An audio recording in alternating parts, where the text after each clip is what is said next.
It is Friday Night Football from the Heartland. The Argonauts are in Regina to take on the Riders, who look to keep pace with Edmonton as the only undefeated team in the CFL. Toronto looking to move above 500 after a convincing win over Ottawa, but it won't be easy. The Riders have looked very comfortable at Mosaic. Argos, Roughriders coming up.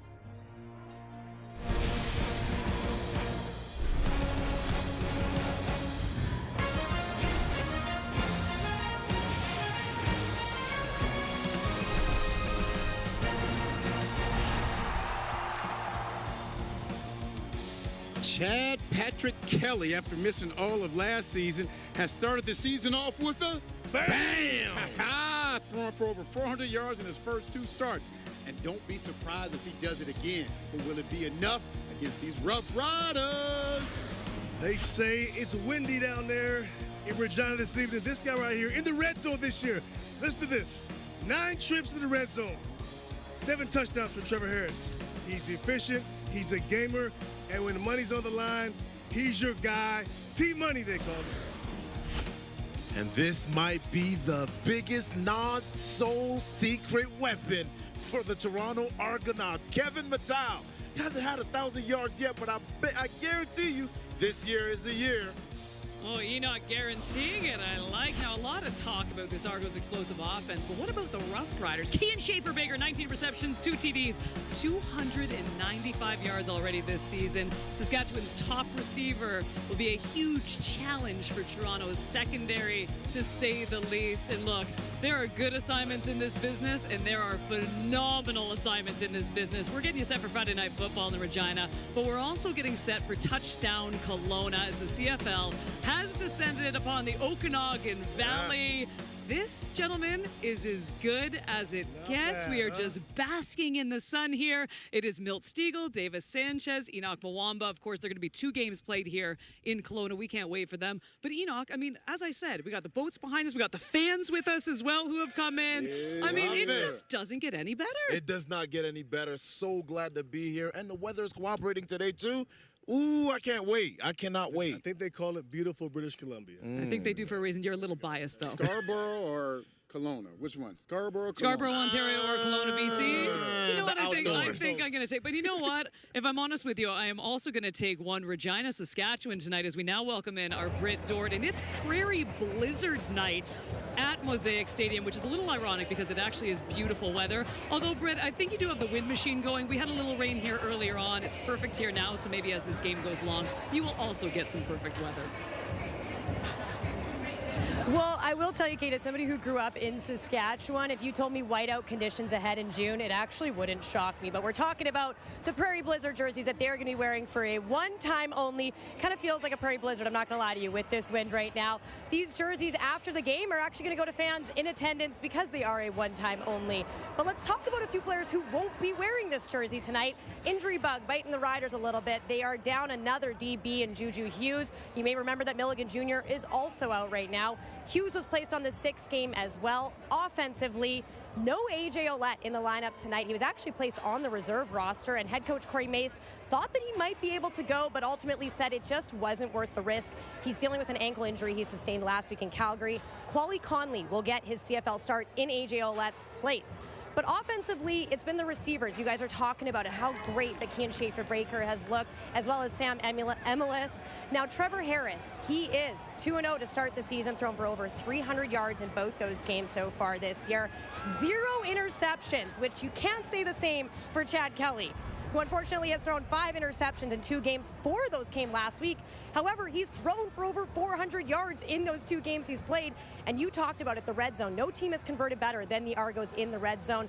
One of his main targets has been Kevin Mattel, who you will see 178 yards last week's game, over 100 yards in receiving in the game before. So expect to see a lot of him tonight in this matchup. Now, the Riders, 2 seasons ago in 2024, when head coach Corey Mace began his career here, he started 3-0. 2025, he started 3-0. Right now, they're 2-0. Kate, they're looking to go 3-0 for the 3rd year in a row.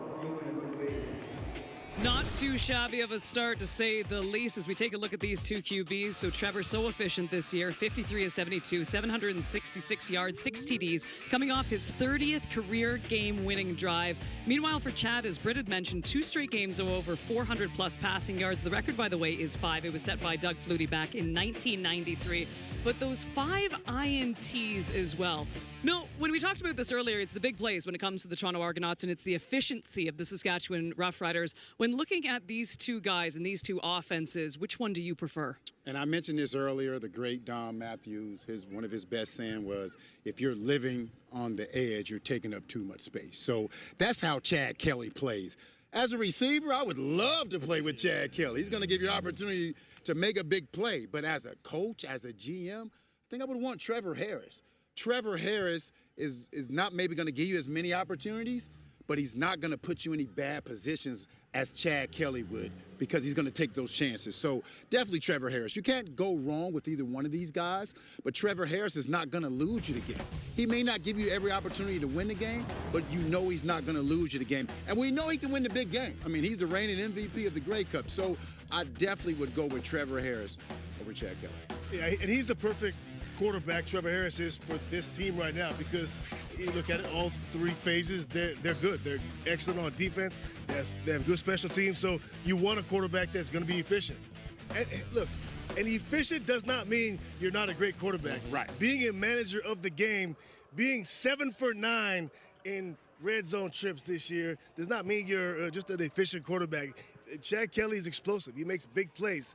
For this Toronto team, I think Chad Kelly is the perfect quarterback because they need some explosive plays. They're not going to be able to play the same type of football as Sask and just take care of the ball, be efficient, and win the game that way. They're going to have these 500-yard passing games. That's what this Argo team is going to be. So for me, for the Riders, that's the perfect quarterback, Trevor Harris. Mm-hmm. If I'm the Argos, I want Chad Kelly. Yeah, absolutely, and I'm with you, absolutely. With all the changes that this team has gone through, we talk about the head coach and management and everything that is happening in Toronto in terms of even players changes. This is the kind of guy you want to have. There's not a lot of stability as far as the changes, but this is the kind of quarterback you want. Risky business. I love this. When I used to play as a defensive player, I wanted my quarterback to take risks. I want him to throw the ball downfield. It's almost like it's a punt anyways. And so if you're throwing it 40, 50 yards down the field and it's intercepted, I run on the field and I say, good job. Do it again. What if it's a 6-yard interception and you got to get back on the field No, take now? your shots. Take your shots. And what does Chad Kelly do? He takes shots. He leads the league in big plays. He has 8. Nobody has close to him right now. The guys that defenses, I can tell you as a defensive player, the guys we don't want to play against are the guys that attack downfield and stress you. Those are the guys you don't want to play, and Chad's that guy. How concerned are we right now, by the way, with A.J. Ouellette? I mean, we saw him go down in the last game, and I mean, this is early in the season. Yeah. And Mill, we know when it comes to the Riders and the year he had over 1,000 rushing yards last season, he's just a heartbeat of this offense. And to not have him so early, I mean, that is concerning. I'm concerned. And I don't know if it was last year or the year before where he said he was going to change up his running style. It was 2 years ago. You can't do that. You know what type of runner is. You know that. And he's still that physical runner. But you can't do that every single time and think you're going to be on the field game in and game out. You have to be smart sometimes. Yes, being tough, I understand that. But being smart is going to allow you to play a long career. And it's going to be interesting to see how is the coaching, the play calling is going to be, how is it going to be impacted with AJ not being in the backfield? Or is the play caller going to be as confident to hand the ball off? Because guess what? We talk about the style of play that Trevor Harris has. Well, guess what? He benefits from the fact that they have a stable run game as well. I'll give credit to a really good player in A.J. Ouellette, but there's a million good backs out there. They're not going to miss a beat without him. It's not there. I'm just being honest. There's a lot. Every team has 3 awesome backs sitting in their dressing room. And there's about $50 million down in the States who are ready to come up. Trevor Harris is the key to this offense. I like that. Funny, James Butler just walked by the set. And, kidding. Now, speaking of stars in this league, by the way, I heard that we have a friend of yours and a Calgary Stampeder that's going to be joining us on set. We got Flo Rimolade standing by right after this.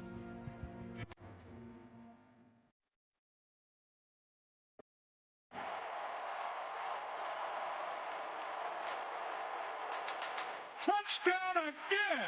Trevor Harris sizzling right now. Chad Kelly on fire. Maybe everybody should take 580 days off. And this is what happens, yeah. He's definitely going to go over the most yards that he's ever thrown in his career. You don't like watching CFL football, you got something wrong with you.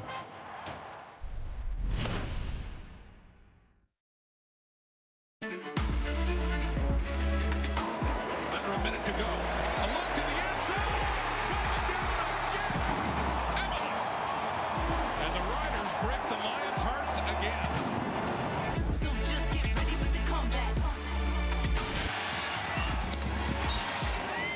These to win the game. To the right side, Stevens in for the touchdown. And the Saskatchewan Roughriders pull it out in overtime. Just get ready for the comeback. All the Riders do, orchestrate some game-winning drives. By the way, I'm putting together a petition that all of our broadcasts are done from Kelowna, British Columbia. I second that. All right, we got all of it. And you know what? I also petitioned that I'd like to be taken out of same-game parlay, just like game picks, because I am horrible at this segment. But you guys, once again, like last night, I said you're doing pretty well. Who do you got tonight, Milt Stiegel? DeMonte Coxie. And Chad Kelly has been eating it up, but DeMonte, they haven't been feeding him. And I think he's going to get fed today. Remember last year before he got hurt in 10 games, he had almost 900 yards. It's time to get him back on track, and I think it happens tonight. His number is 45.5. He'll definitely go over that number. Yeah, mine is Kevin Mattel, over 5.5 receptions because he's Kevin Mattel. That's all I need to say. But with this A.J. Ouellette thing, real fast, I want to add to this. A.J. Ouellette is someone they'll miss because of they trust him in protection. He's a guy that understands the offense. So, yes, you miss him. I don't want that to be misconstrued. I'm just saying that if it's long-term, there's good backs all around this league that don't get opportunity. I think they'll be fine the style of their offense. But I got Mattel for my own. Yeah, and you got to build trust with the new running back that's going to come in protection as well as handing him the ball. And so because of that reason, I'm going with a receiver for Saskatchewan Roughriders. And they have multiple, Keon Schaefer-Baker, Keyshawn Johnson. But I'm going with Sam Emlis. I think like this is going to be his night tonight for over receiving yards. I'm sorry, did Enoch not pick a Toronto Argonaut? Man. Are you okay? I am That's okay. like Milt going against Winnipeg. It's coming. You know what? I had to go with Keon Schaefer-Baker tonight only because I'm doing so poorly at the same game parlays and the game picks that I'm like, if I don't pick the sure bet, then obviously this is going to go off the rails. So I like the Canadian Keon Schaefer-Baker. You're good at lots of other things, KB. Pardon me? You're good at lots of other things. You know what? Yeah, I appreciate that. I think I'm good at like transitions and maybe setting you guys up, reading bumpers, but not so much this. But maybe tonight's my night. All right, Ches, you like Mattel in this game. He's been fantastic all season long. Coxie, Milt, this is your guy tonight, 40-plus receiving yards. I think that number's actually a little low as well. Sam Emlis, Enoch, you got him 70-plus receiving yards, and Keon Schaefer-Baker, 70-plus receiving yards. Now, how perfect is this that we were just talking about these two guys, and guess what? 509 of the 766 receiving yards on the Riders, courtesy of Canadian Sam Emlis, first Canadian rider with multiple 3 TD catch games. Keon Schaefer-Baker, 19 catches, ties him for 295 receiving yards. He is second. He has had an incredible go so far. 33 catches, 509 yards, 5 TDs. My goodness, these two have been absolutely unstoppable. With more on the Riders' offense, here's Dustin and Luke. Thank you very much, Kate. Great evening here in Regina and a great start to the season for the Riders and their offense. They're averaging 35.5 points per game, about 480 yards per game. And Luke, I think we got to look at how they're doing it. What do you like the most about this? To me, it's their play call right now. Mark Mueller. Obviously, they have a ton of great players. They got an assassin at the helm, Trevor Harris. But this guy has such a great feel for his players. When I look at a good OC, it's not just about, okay, I'm calling plays. It's understanding what the defense is doing and putting your guys in spots to succeed.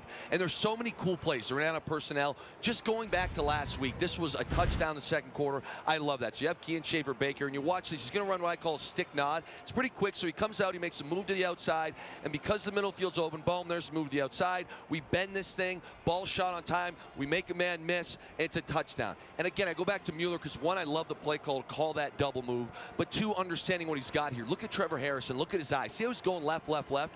All he's trying to do is manipulate this linebacker right here to move one step to Trevor's left or the linebacker's right. And as soon as that happens, we're going to see it. One step is all he needs. Bam, there it is. We come right back and look at the tight window here.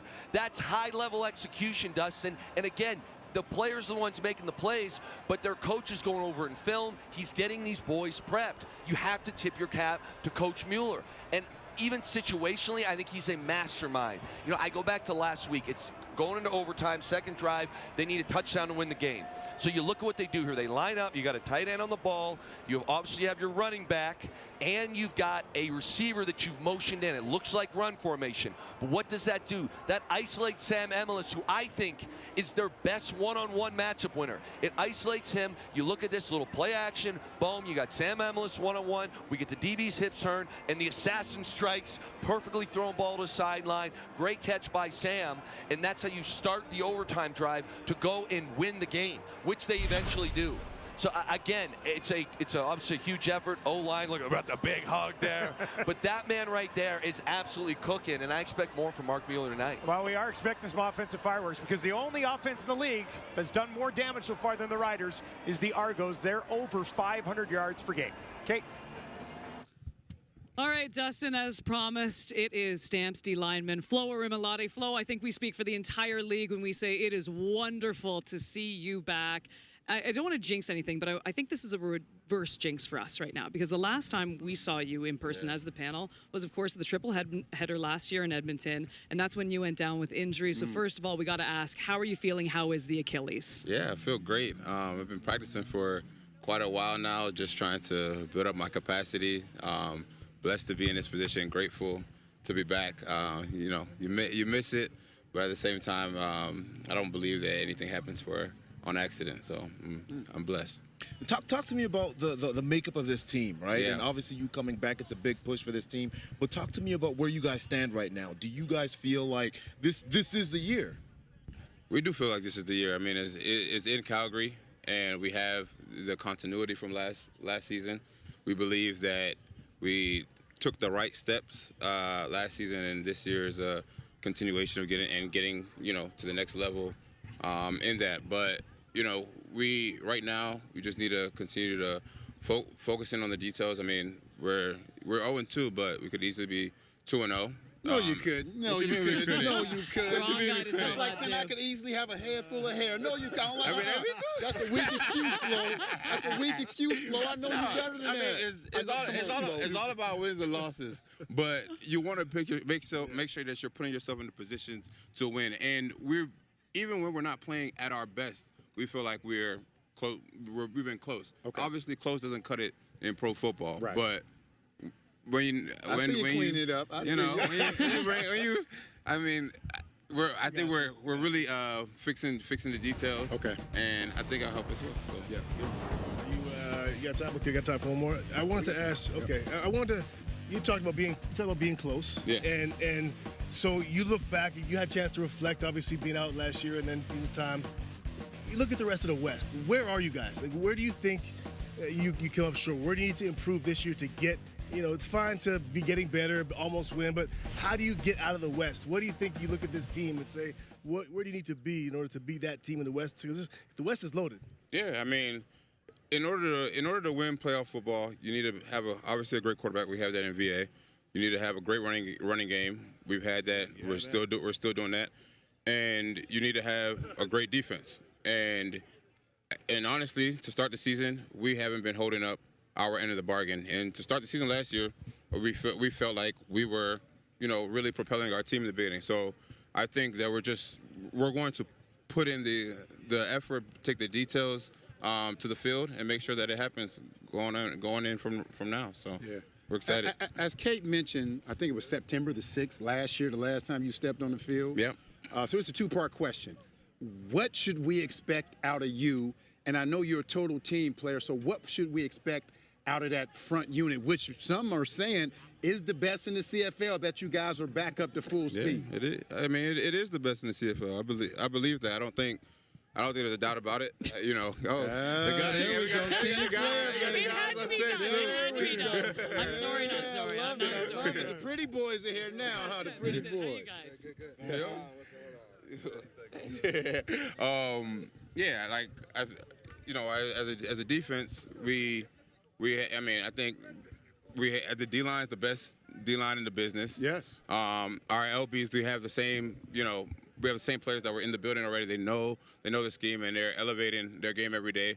And we have a lot of continuity in the back end. So now it's just putting it all together, piecing it all together, and you don't want to be so good in the beginning and then not win in the end. Obviously, you can't get in so big of a hole, but you want to make sure that you're constantly getting better throughout the season. I believe that we're doing that. Jalen, good to have this man back. Come on now. Yes, sir. You already know. This is the guy. They're excited. Yes. All right, let's get you back to Regina. Here's Britt standing by with Kean Schaefer-Baker. Kean, coming off that 2-touchdown performance last week, how can this offense continue to build on what you've had so far in this season? Just come out here and do what we do best. That's play for each other, start fast, play 60 minutes of football, and love on the guy next to you. What do you notice most when it comes to Toronto Argonauts defense? Yeah, they got a phenomenal group over there. A lot of veteran players, great coaching staff. But at the end of the day, it's about what we do. It's how we execute and follow our game plan. Thanks for your time, Kean. Appreciate you lots. Have a good one. God bless. All right, we're just getting the party started on a Friday night. Darius Pickett looking to add to his 8 defensive tackles, 1 sack tonight against a potent Riders offense. Sorry, I'm back. Yeah. Unstoppable. Keyshawn Johnson for the touchdown. That's courtesy of my editors. Unstoppable. Yeah. Got the record for Frank. Whole world too. Schaefer-Baker touchdown. Where you trying to go? Competition, watch it fall like some dominoes. Touchdown again. Sam Emelis has his hat trick. Yeah, I'm on top of my game. I got everything you need, so the channel never change. As mentioned, it is the Prairie Blizzard game tonight, but don't let the name fool you. It's a perfect night for football in Regina. And look, some of these Argo fans making the trek for the little tailgate. Ooh. And the Rider fans, they're pretty happy right now. Perfect 2-0, picking up right where they left off. Here is Britt standing by with Darius Pickett. Darius, you've been a part of some key defensive plays in those first 2 games back with the Argonauts. What are you liking about the defensive play as this group as a whole, though? We playing fast, we playing physical, we playing smart football right now. We've been able to get to the ball, affect the quarterback some, and everybody flying around. Well, when you look at Trevor Harris, he has yet to record an interception this season. How do you get to a quarterback like that? Got to mix up the disguises some. He a very smart quarterback. Make sure he's not seeing the same look over and over again, and just communicate, fly around, and get the ball. Thanks for your time. Appreciate you. Oh my goodness, this is just a spectacular evening. How great is it? This is why this league is so amazing, by the way. You see players just walking by, you call them up on set. We could have had the entire Calgary Stampeders team up here, if I'm honest with you. We saw some of the BC Lions earlier, Darnell Sankey and company. And I'll tell you this, everyone is so fired up for this game in Kelowna. I cannot wait for this crowd tomorrow. But this game tonight, this one's a fascinating one first. Let's talk about game picks. Milt, I don't want to brag, humble brag here. I finally won last night for the first time. Why? Who did you pick with? I just went with Ches because he's been so good. Go ahead, Milt. No, Ches lost. 2 best offenses in the league, 2 great quarterbacks. It's going to be a shootout. It's going to be a shootout. It's going to be, I'm thinking 60 to 70 points, but I think the Roughriders come away with it. Once again, they're at home, so I think they come away with the victory. Yeah, if Toronto, I have the Riders in this game as well. And I think the key is if the Riders can slow down the big plays from Toronto, I don't think that Toronto can methodically move the ball up and down the field like Sask can. So that's my take. I got the Riders in this game, though. Yeah, there's no surprise. I'm going with the double blue. I think this is their night. I think Chad Kelly's going again for 400 plus. Winnipeg. No, I don't always think. Honest. I don't always be pick honest Winnipeg. with the people of Canada, Enoch. Not in preseason. I don't pick them in preseason. No. This is their night. This is double blues night. Watch it. You know, I completely disagree with you. I think this is, you know why? Because the last time I went against the Saskatchewan Roughriders, they were playing the BC Lions. And look, I just thought the Lions would come in and they'd want to win that, the game that they lost in the Western Final. But tonight, this is the Riders' night once again. This team is absolutely rolling at this point. And I'll tell you this, I think they shut down the deep ball, and I think that's the only key right now for Chad Kelly in that offense. And I think they've been fantastic. And guess what? Canada's pick, they're going with the Saskatchewan Roughriders as well. No kidding. I finally got to win in the win column here. 1-5. I'm picking the Riders. Canada's pick. Canada's been pretty good. 3-6 so far. Enoch 6-3. Ches, I really don't think that's your record. It says 5-4. It is. No, I think you're better than that. He could easily be 6-0. Okay, men lie, women lie. Numbers don't. So Milt's leading right now at 5-3. By the way, I think that's completely unfair that Milt didn't have to make a pick last night. Milt can't swim. I'm a 6-3, Kate. Are you? Yeah. Come on, check that. I can dog pedal though, Ches. You know that, right?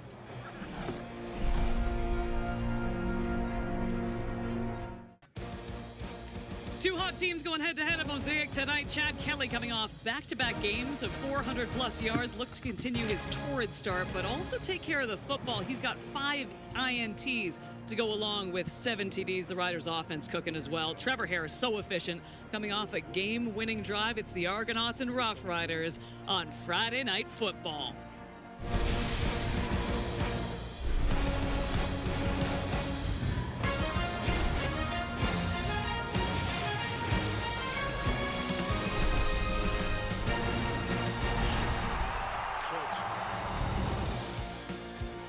Well, we are nearly set for Friday Night Football in Regina. We're getting set for Touchdown Kelowna as the CFL has descended upon the Okanagan Valley. The BC Lions bringing 2 games to one of the most beautiful places in Canada.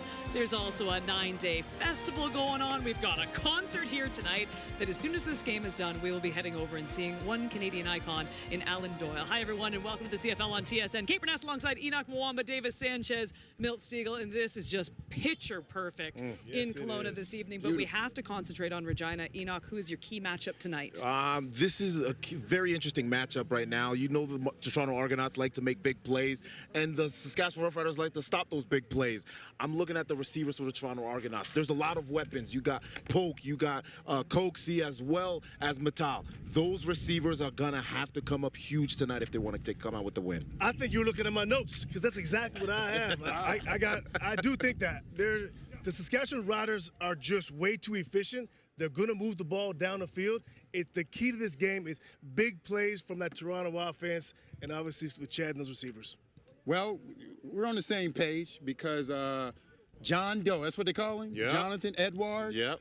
He was with you in Toronto. Now he's their 3rd halfback that they have to put in their position because of injury. So Polk and Mattal. They're going to have an opportunity to go at him. So that's the matchup I'm looking at. I'm sure Chad Kelly's going to try to get some big plays against him. His first CFL game, if I'm correct. Is that correct? Yep. So it's going to be an interesting matchup. Though it's supposed to be really windy there right now. Yeah. Which quarterback does this affect more?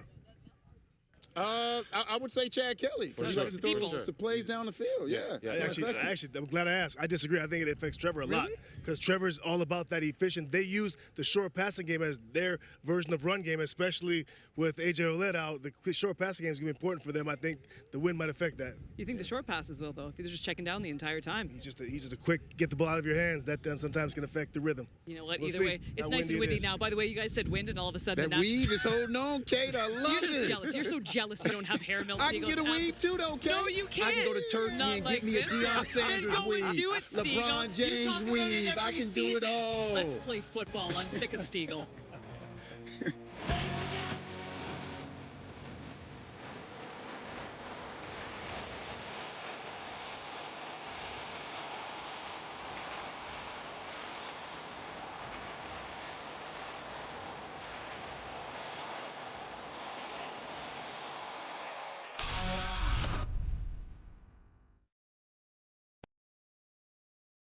Ilmer of Winnipeg beat Manitoba. This is your chance to win big thanks to Save on Foods' $1 Million touchdown to win. If a kickoff is returned for a touchdown, you could win groceries for a year. If 2 kickoffs are returned for touchdowns, you could also win $1 million.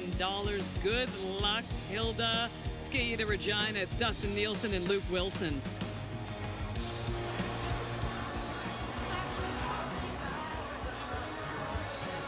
Friday Night Football brings us to a beautiful night on the prairies in Regina for what should be an offensive shootout between the Roughriders and the Argonauts. Saskatchewan has opened up the season 2-0 with a pair of thrilling victories. And the Argos, well, they got in the win column last week, and once again, they were led by the quarterback, Chad Kelly. Yes, and I'll tell you this, Chad Kelly has been special. You know, going into this thing, we all had a lot of questions how he's been, you know, coming off the injury. And the arm strength is there. The intensity is there. This guy is slinging it around. He's #1 right now in passing yards under pressure.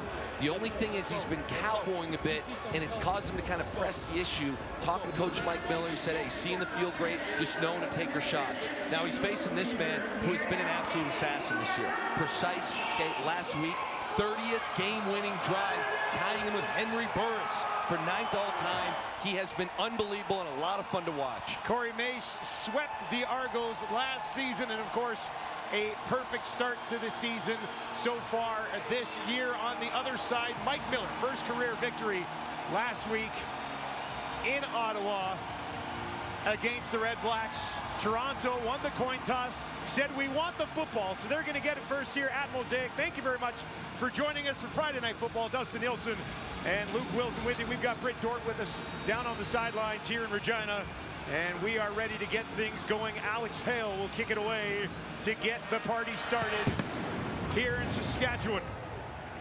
This will be taken at the 15-yard line by Grant. Grant picks his way out to the 30, hammered down at about the 31, and that is where we will get our first look of the evening at Chad Kelly. Back-to-back 400-yard games to start the season. Yeah, he's been a fun watch. The arm strength for me is what jumps off the film.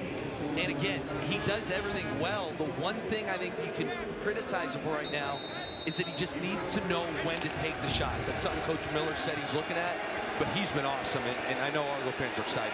Starts on his own 31, three options out to his wide side right. And they'll start it on the ground, and here's a big hole for Hicks. Hicks is off to the races midfield. He'll get to the 40, down to the 30. What a start for Toronto. They'll take him down inside the 20. We're talking about Chad Kelly to get it started. How about Sam Hicks? Yeah, I think that answers the question on why they wanted the ball when they received this. This is nothing too crazy here, just inside zone. And you see Hicks press the hole, wait for the kind of seat apart, and absolutely gash it there. I call it pop in the clutch. The Argos come in. I know it's a home game, but they're obviously in enemy territory, and run inside zone first play. I love it. That's toughness. That's grit. Here we go. 61 yards into the red zone, where they're 55% on the year. Quick hitter near side. One man missed. Second one did not. They'll raffle down. Let's take a look at Toronto's starting offense. Yeah, up front right now, Peter Nicastro. This guy out of Calgary, 2019 Vanier Cup, 2022 and 2024 Grey Cup champ. Lowest pass pressure allowed in the league right now at 0%. And then we just talked about Sam Hicks out of Abilene Christian. What a bright future this guy's got in the league. I'm excited to see what we can do. He talked to us before the game, talking about, hey, every week I'm getting more and more comfortable with the Canadian nuances, and he just loves what has happened to him this far this season. 2nd and 5 for Kelly. He's going to look to the end zone, and it's intercepted, taken away by the Riders. What a start the other way. Fireworks here early at Mosaic as Saskatchewan gets inside and takes it away. Josh Woods, the former BC Lion. Chad Kelly, 4 interceptions last week, and he's got one early here tonight.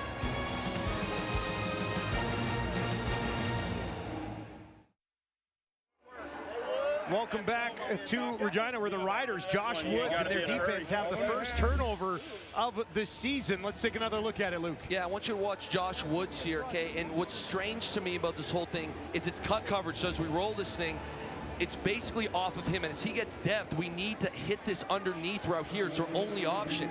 We decide to basically just throw it either way, and this is what I mean by Chad Kelly knowing when to take that shot. It was second and manageable there. You've got an underneath shot to Unger. You have to check it down there and play the next down. Harris takes over. They'll start it on the ground. Back to the original line of scrimmage. Great start to the season for the veteran Trevor Harris. He's gone over 300 yards in both games.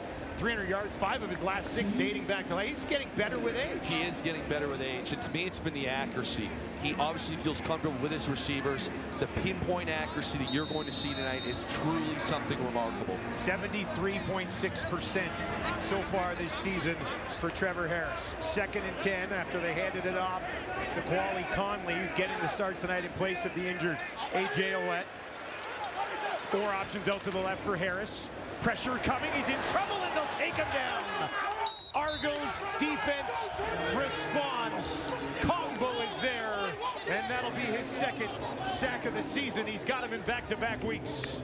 Yeah, this is a great rush here by Combo. Again, nothing too crazy. You're going to see him right here just win. Okay, nothing wild. As we roll this thing, it's not a crazy pressure. It's not a crazy stunt. They just bring 5. We went on the outside. We get flushed up, and there we go. Just like that, we get a 2 and out. So nice response here by the Argos defense. Chapman stands just inside his own end zone to kick this away. Lets it fly from about the 2. Pretty good kick. Grant's going to wait, and now he'll take it at the 44. Janarian Grant finds a little bit of space, and here he goes. There goes that man. Janarian Grant, house call here early. And he silences the crowd at Mosaic. Wow. I'll tell you what, Dustin, the Argos seemingly are on an absolute mission right now. Between the first play to Hicks and this punt return, you're going to watch him here. This is a great job. See how he presses there, sets everything up. One cut, and when you have the speed and the talent that he has, Grant just takes off here. If it wasn't for the interception, this has been a dominant start on all sides of the football. When he got at the 50 and made that cut, it was gone. Nobody was going to catch it. Right away, we saw that. I do give Mickey Donovan, their special teams coach, a lot of credit. Clearly something they saw, and that's a return he called right away on the first chance they had. And another one hammered through. Toronto leads 7-0, and one of the best to ever do it does it again here for an 11th time in his career. A punt return touchdown for Janarian Grant. Coming into this thing, you know, Mike Miller's talking about toughness. Hey, we want physical, and you look at this, there is not a much tougher play than special teams in professional football. And for the guys who set that up, and when your punt returner, as talented as he isn't even touched here. It's a great cut, don't get me wrong, but the boys are clamping dudes, and that's how you draw it up. You make one cut and your punt returner's not touched. Again, Mickey Donovan's got to be on cloud 9 right now, because that is a great start on your first punt return of the game. Probably not that it's easy, but one of the easier of the 11 punt return touchdowns in his career. He's got 3 kick return touchdowns as well. 14 of them now in his 75 games. Pretty good one at the other end, and James Letcher, former Montreal Alouettes. We'll see if he can have a response. I'll tell you, if he takes this back, I'm going to pass out in the booth here early in this one. This is taken at the 5.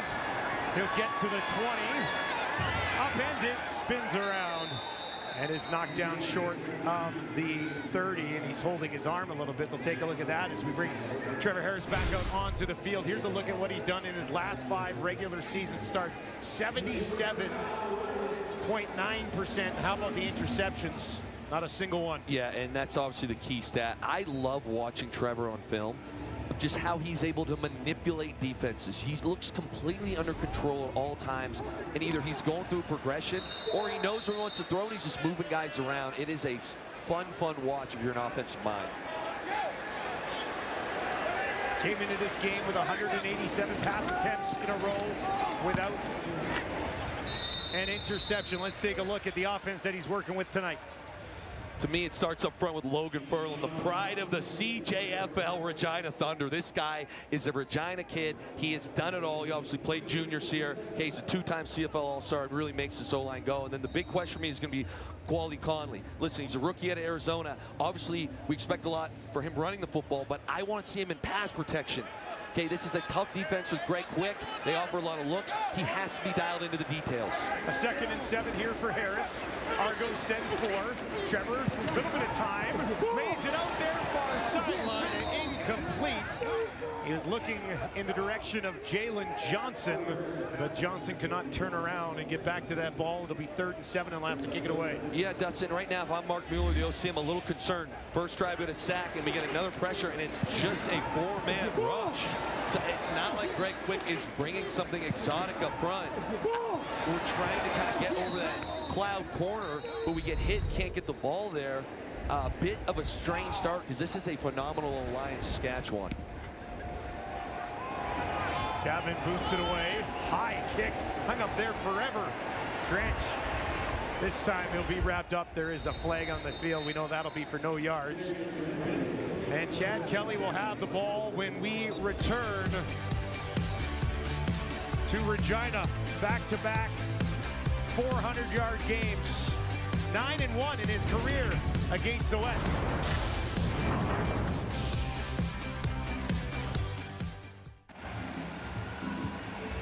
Chad Kelly starting to settle back in to being a CFL quarterback after missing so much time, and he's settling in nicely. How about this? 400-plus passing yards, back-to-back games. Had not been done for the Argos since Damon Allen 21 years ago. Yeah, whenever you're on a list with Damon Allen, that's a very, very good thing. It's usually a short list because not many guys have matched those numbers.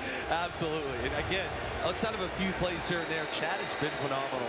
And the arm strength is, again, what impresses me a ton. Good field position here. There's a flag as they hand it off. That flag came out pretty quickly.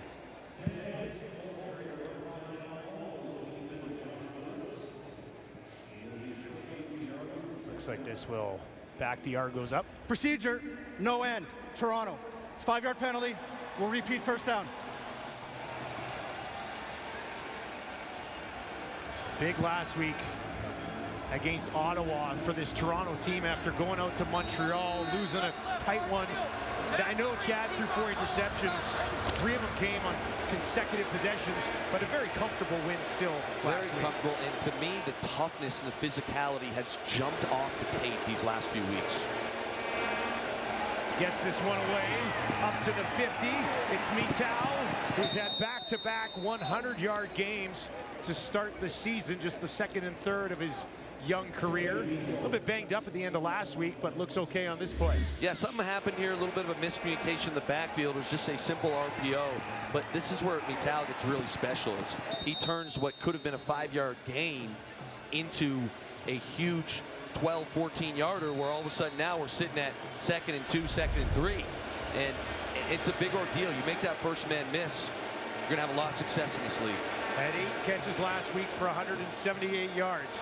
2nd and 3. Kelly gets it away again, and that'll be enough for the first down as he guns it in there to Ungerer against this Riders defense. Looking up front, I'm telling you right now, Mike Rose, 10-year vet. He's a 3-time CFL All-Star, right? He's had a hot start. He's 3rd in the CFL, 14% QB pressure rate.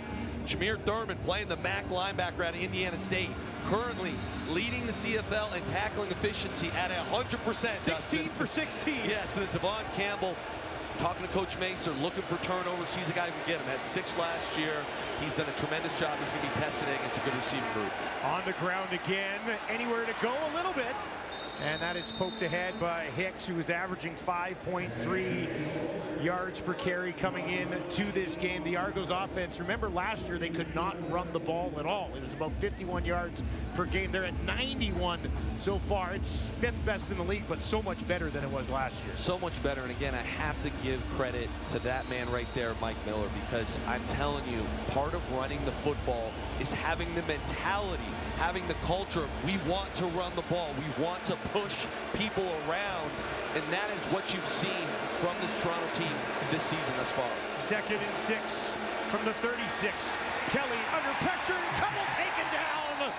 Crowd absolutely loves it. Mike Rose. We talked about the 8 quarterback pressures he's had already. That's his first sack of the season. Yeah, this is a special one right here. Again, you see the 3. These are 2-3 techniques wide, so they stay wide, give them a little better rush, and they're going to get on the edge, and it's just a 4-man pressure. So Chad's trying to get the ball down the field, but because there's only 4 rushers, that obviously means there's 8 guys drop back in the zone, and you win quickly. This D-line has been ferocious all year. A bunch of guys have a great pressure rate, and it's a great matchup for me to see tonight of who's going to win that, Toronto's O-line or Sask D-line. 51-yard field goal attempt. Haralahu makes no mistake, and Toronto is on top early in this one by 10, but a dynamic duo of Canadian receivers on the other side of the ball looking to get going. We'll have more on Schaefer Baker and Emelis when we return to Mosaic.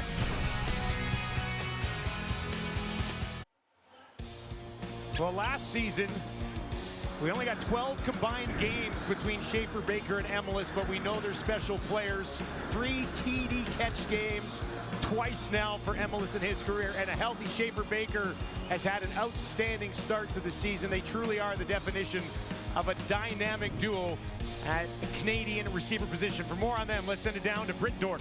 Well, and it's funny, Dustin, because last week when Keane Schaefer Baker had that 2-touchdown performance, I thought for sure Trevor Harris was going to throw a 3rd pass to him. The reason being because Sam Emelis told me that once he throws 2, he really wants to throw a 3rd. Now, of course, what a big feat for Emilus. 2 times in his career he's done that 3-touchdown performance. And Trevor Harris did tell me, well, I'd like to actually throw for 4 or 5 if I'm going to do it.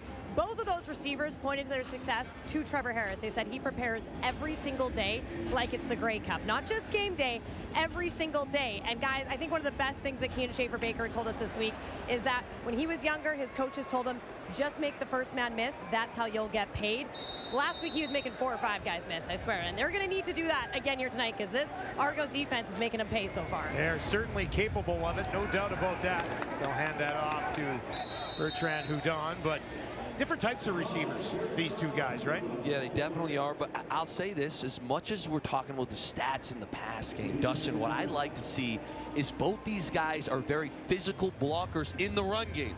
And obviously they don't have A.J. Ouellette rolling tonight, but Saskatchewan loves to commit to the run. It's a big part of their identity on offense, and they do a lot in the run game as well, which we're going to try and highlight tonight. They're both are the complete package when it comes to playing receiver in this league. Haven't been able to get anything going on the ground yet. Midway through the first quarter, a 2nd and 10 here for Harris. 4 receivers to his left. From the pocket, down the field, drops it in, just outside the 50. As he puts it into the waiting arms of Samuel Emilus. So you're going to see Emilus basically wrap inside here. So as we roll this, okay, you're going to see 2 guys stop underneath, boom, and then here comes the wrap over the top. So we're wrapping this defender, okay? We put the ball right off that. You see him push down there, and the ball's right on time. That, to me, is Trevor Harris's best asset. The timing he has with these receivers, it's impeccable. Some offensive momentum for the Riders here at home. Harris looking to throw again. In trouble, got it away just in time. And that'll be to the 45. Let's take a look at this Toronto starting defense tonight. I know it's a youngster, but Ralph Hawley out of Western Michigan, he's really embodied, I think, the physicality. He's doing a lot of great things on film, trying to create chaos. I'm really enjoying it. Then you go to Darius Pickett right now. He's had a great linebacker tackle efficiency. He's at 94.4%. He's got a sack already. Look for him to be added in the pressure package. And Benji Franklin is 2nd in the league in lowest completion percentage at 50. He's got a huge task against these Canadian receivers today. Had an interception last week as well. Harris lays it out. Big hit coming, bouncing off of it and getting another yard. Was Bertrand Houdon. They had that lined up. Cam Judge had him in his sights. This has been a fast start and a physical start. I mean, we're coming downhill here. Cam Judge bringing the boom. That is not a small man either. Dustin, I'm fired up. We're in Saskatchewan. It's Friday night. Okay, there's been fireworks already. I'm loving it. Hill Country's loving it. Yes, they are. They're packed, and they're going to go for it here on 3rd and 4 from the Toronto 44. At least they're going to show like they're going to go for it. They will. Harris looks to his right, throws to his right, got a man, and he's got a first down too. Takes it down inside the 35 as he puts it in the hands of Schaefer-Baker. Look at Mark Mueller smirking right now. Gets a great call here. It's the perfect play call. Little stick concept. You got inside leverage for Pickett. Again, you're going to see Pickett right here on the right side screen. He's inside. That's the matchup you want. You see the separation with Kean. On 3rd medium there, you go to one of your 2 best guys. We talked about this before the game. I find Mueller does a great job of calling plays for his best players in the moments they need them. Fresh set of downs from the 33. Schaefer-Baker again, far sideline. And they'll wrap him up. But he's got another first down for the Riders. This receiving room is going to love this play right here. I know it's, not a huge explosive play, but it's just a bubble. And you got to rely on your boys to block.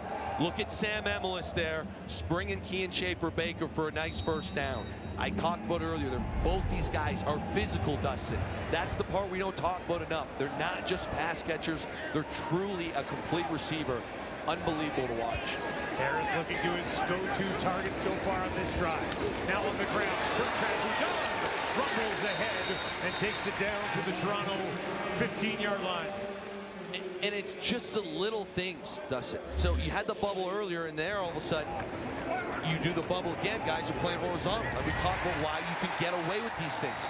You just saw Kean Schaefer-Baker, and now watch Emilus here. At the point, there he is. He's working outside shoulder. He's not holding. He's running his feet. He's basically like a mini O-lineman outside. That's great ball. It's great ball. I'm on fire right now. I love watching it. In the red zone, they're 78% so far this season. 2nd and 5 to Toronto 16.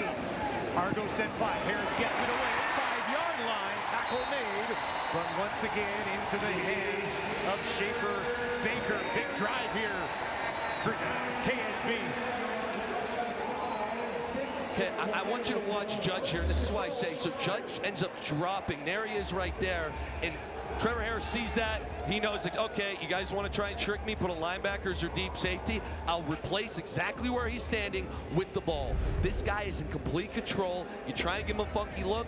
He's been in this league forever. He's seen it. He'll take advantage. He's seen them all. Yes, he has. For well over a decade. 1st and goal from the Toronto 5. Bertrand Hudon stands in behind Trevor Harris. Harris wants to throw it. It's intercepted in the end zone. Taken away by McFadden. And the Argos defense comes up huge here late in the first. Trevor Harris had gone over 190 pass attempts without throwing an interception. And he puts one right in the hands of McFadden.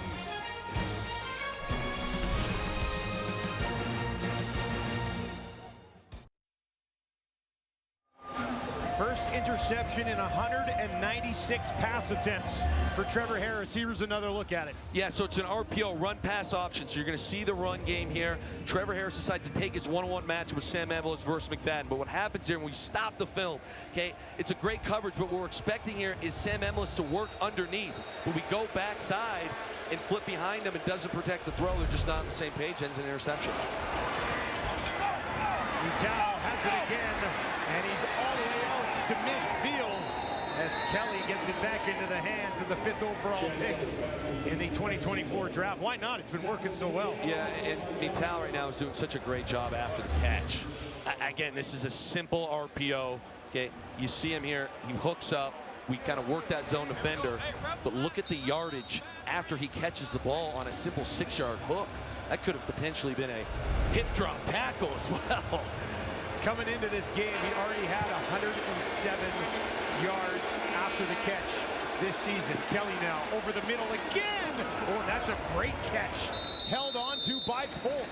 Looks like he sort of got his fingertips on it, pulled it back into his body. Had 3 catches last week for 35 yards and a touchdown. Look at great protection up front. See all 6 guys win, and you said it, Dustin. What a catcher. You bend this bad boy in, you got to flip the hands so the pinkies are together, not the thumbs, and you snag that bad boy. It's a big drive coming off, obviously, the big red zone turnover. Kelly is 5 of 6 for 65 yards so far in this game. 1st and 10 for the Argos from the Rider 38. Looking to open it up a bit here, leading by 10 already. Kelly pressured, avoids it. He's got a ton of room to run, but he wants to throw. Now he's going to keep it, and he'll slide at the 30. He took off to his left. Everybody seemed to be over to the right, and he didn't have anybody down the field, so he runs it himself. I'll tell you this drives you nuts because you're bringing an extra alignment, and you got your tight end up here, but we lose backside. And that drives you nuts as an OC because you're thinking, hey, this is what they call a waterfall. We should have an O-lineman waterfalling back, and the running back should step up there. I think if Chad continues to work the right side of the field without the pressure, they did have a shot on a sail route. 2nd and a couple on the ground.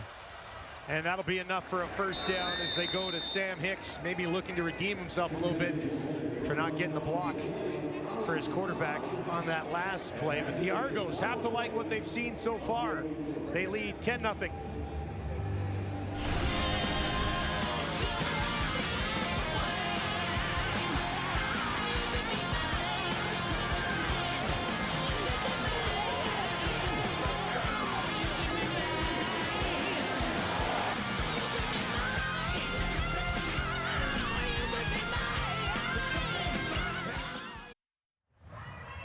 Second quarter action coming up here in Regina. The Riders trailing 10-0. The one stat that really jumps out there, 6 rushing yards in the first quarter for Saskatchewan. Yeah, especially because of how great Saskatchewan's offensive line is. They got a lot of veterans on there. They like to run the ball. Obviously, AJ Ouellette is not playing. That's a big one. But still, 6 rushing yards in a quarter, that's not their identity. So I would look to see Saskatchewan try and commit to that next time they get the ball. How long can you stay with that if it's not working before you go, you know what, we're just going to let Harris sling it tonight? Forever. Yeah, forever. You got to stay committed. You got to stay committed to the run game. For me, that's a lot of people would disagree with that. I'm a run game guy, so I would stick forever until obviously the game is out of reach. Toronto leading by 10 and looking for more. They will work from the Riders. 26. Kelly. Big hit just outside the 15. As Jackson Ford, the safety, stepped up and made the play. Jackson Ford triggers on this. This is a phenomenal hit coming downhill. Okay, again, little RPO run pass option. Look how deep he is, and you're going to see him trigger. I mean, I could hear that up here. That was a big one. It was second and short. They'll sort this one out. Let's take a look at that last play again. Here he comes. So you're going to see him at the top of the screen here. And we're waiting, and then he triggers. Boom, downhill. They call it a near foot, near shoulder. That's how they teach it. Near foot, near shoulder to get the most power possible when laying the boom. Came up short on the 2nd and 1, so it'll be 3rd and the same. And it looks like they're going to decide to settle for the field goal attempt instead. Kelly was ready. Looked like he was ready to go. It's a little bit more than 3rd and inches. Oh, and now there's a challenge flag that's been thrown on the far sideline by Mike Miller. Toronto is challenging the spot on the previous play. Play will be reviewed. Challenge the spot on the previous play. So we'll give you a couple of looks at where that push got them to. Mike Miller thinks they got enough. He seems pretty convinced here, Dustin. Yeah, he doesn't seem to be that nervous on the sideline there. There's a quarterback keeper with Kelly pushing it ahead. Not sure they're going to get much from that angle. Yeah, not a ton of forward progress. Looked like he sort of got bumped and then up. They said it was 2nd and 1. He only needed a yard. Needed to get to the 16. Don't know if we have a clear enough look at him getting to the 16. They're going to say there was some forward progress because it was marked down as 3rd and inches after being 2nd and 1. Tough to get a look at that. Yeah, that'd be a difficult one. I'm going to plead the 5th on this one. Here's the call.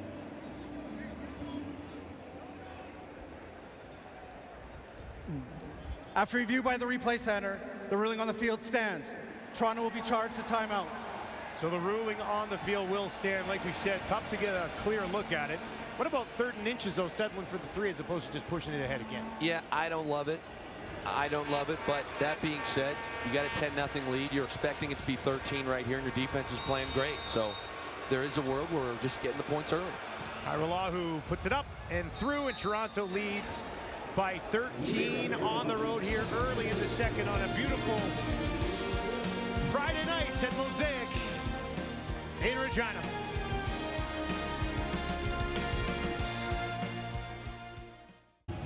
I'll see what the plan is here for the Riders offense, averaging 35.5 points per game. Nothing so far through a quarter and a little bit. Harris with the toss. And here's a little bit of room for Conley. He's got midfield and more. And that's our first real good look at Quali Conley getting the start here for the Riders in place of AJ Ouellette. Just a little toss to the left. Watch the offensive line here running. Little pin and pull. We get a block down, and the tackle gets absolutely rolling. Calls. Look at the big man go. I love, again, Bulls on parade. Bulls on parade. We said they need to commit to the run, break out a little toss, get great first down. 23-year-old getting the opportunity here on Friday Night Football. They'll give it to him again. And he lowers the shoulder to try to push that one ahead. Here's a look at the story of Wally Conley leading up to tonight. And you got to think how tough it is. They don't have an extremely long camp. He doesn't have a ton of experience, obviously, in a Canadian game, the nuances, just the little details. And you're going up against the Grey Cup champs in a defense that is tremendously physical. Excuse me, you're going up against the Argonauts defense that is a tremendously physical front. A.J. Ouellette watching on. Harris throwing over the middle, drops it in, a ton of room, and now Evans with a spin move takes it down to the 20. We saw the Riders on their last drive move the ball well. It ended in an interception in the end zone, but they're marching again. Again, so here comes that wrap I like to call. So as we roll this thing here, you're going to see Emlis break in, but you're going to see the underneath guys jump underneath, and Emlis wraps around the top, and here's the space we need to find. So it's a play call we've gone to twice. You can run it on different formations. As long as these underneath linebackers will play down, Trevor Harris will find these guys in the windows over their head. Harris is 8 of 10 to start the game, 94 yards and an interception. Pressure was coming, got rid of it quickly, and drops it out near side. And it's Schaefer Baker who moves it down, and it'll be second and short for the Riders. Again, wide receivers blocking. We get on the perimeter, they go cover zero over here. They got a run play called, which is not the look you want. So you see all the pressure. We got to get the ball out. It's 2 over 3. But Schaefer Baker is a little hezzy. You're going to see the bubble. Here comes the hezzy right there. You make a man miss. We talked about before the game. He said, I always go back to my wide receiver coach saying, you want to get paid, make the first man miss. Just did it right there. Schaefer Baker, Emlis have combined for 92 yards so far in this game. Harris throwing again. Broken up was looking for Schaefer Baker, and James Caesar knocks it away. It'll be 3rd and 2. Caesar here does a tremendous job gloving this thing up. Again, it ends up being man coverage. You're going to see right here. This is a great matchup if you're Saskatchewan. You see Trevor sees it. This is what we want. It's an inside fade, and Caesar just stays on it and gets a PBU late on that thing. They're going to go for it on 3rd and 2. The big man, Tommy Stevens, into the game at quarterback, pushing it ahead, and he's got it. Riders offense marches on. When you got a guy like Tommy Stevens, you got to go for it in a situation like that. Agreed, especially Toronto settled for the field goal earlier. You kind of come in, establish dominance. Hey, we'll go for this. And look at the push up front. I mean, the left side of the line is humming there. Collins had the big pull earlier. Gets a ton of movement on this. Uh-oh, we got action now, though. We got action now, Dustin. There was a flag that was thrown after the play. They're checking to see if Daniel Johnson had reported when he came in on the offensive line. Mace is obviously not happy. A discussion amongst the officials now. Dustin, if this is a non-reporting, it's the cardinal sin of the big boys coming in. Generally speaking, you also have certain guys, whether it's your H-back, whoever it is, your most reliable, check. Hey, we go in this. You got to make sure whoever's coming in needs to report. Everyone tells the rep, hey, you can report more than once. So you got to be double checking. Double checking. There's, again, generally, let's call it the team nerd is also in charge of this.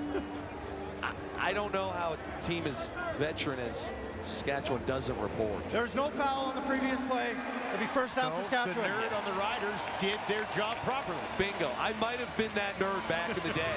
So I felt personally responsible. It was field goal. If we didn't report on field goal, I was getting in a lot of trouble. I always wondered what position I would play if I played football. And nerd sounds like the right spot for me. This is, again, I would be very shocked if a team as polished as the Riders forget to report on a play like that. You can see Mace was like, there's no way we forgot to do this. We do this all the time here. First and goal for Harris, trying to find the end zone for the first time this evening. He's got Conley standing to his left. Now he's going to slide out. They're going to pitch it off in front, looking for the end zone. Can they find it? No, they'll step out as they went back. Heavy dose of Schaefer Baker. And the Argos defense holds strong. Second and goal. Yeah, we're just going to have a little sweep action from Schaefer. You're going to see him come across the screen here, and everyone goes this way. Your whole line, you just call turn and run, turn and run, turn and run. Here we go. We're pulling a little bit. You see the big boys turn and running. It's tough. You're looking for a small crease to kind of gash that thing. Didn't get it. Tip your cap to the Argos D there. Shut that down. Saskatchewan will take another run at it here. Second and goal from the Toronto 4. Pressure. Harris gets it away just in time. Touchdown Riders!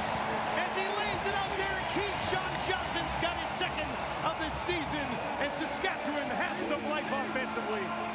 Dustin, it's unbelievable, okay? Look how cool, calm, collected. You got an unblocked man coming from the right side of your screen. Trevor Harris sees his cover zero. He knows he's got an out-breaking route to left. He sits in there. He knows he's going to take a hit. I'm telling you, knows it's coming. Delivers the perfect throw. We get feet in bounds. That is high-level execution from one of the best quarterbacks in this league. It gets me fired up, Dustin. We got a good one settling in here on the prairies for Friday Night Football. Toughness, grit, you see the quarterback. I'm hot, I'm going to take the hit. I got to deliver the pill here to my guys, and he'll make the play. Hale puts it up, sneaks it through. That would have been a major buzzkill. Lots of talk about Schaefer Baker, lots of talk about Emlis. What about me? Keyshawn Johnson, over 1,100 yards last year and a touchdown there for the Riders.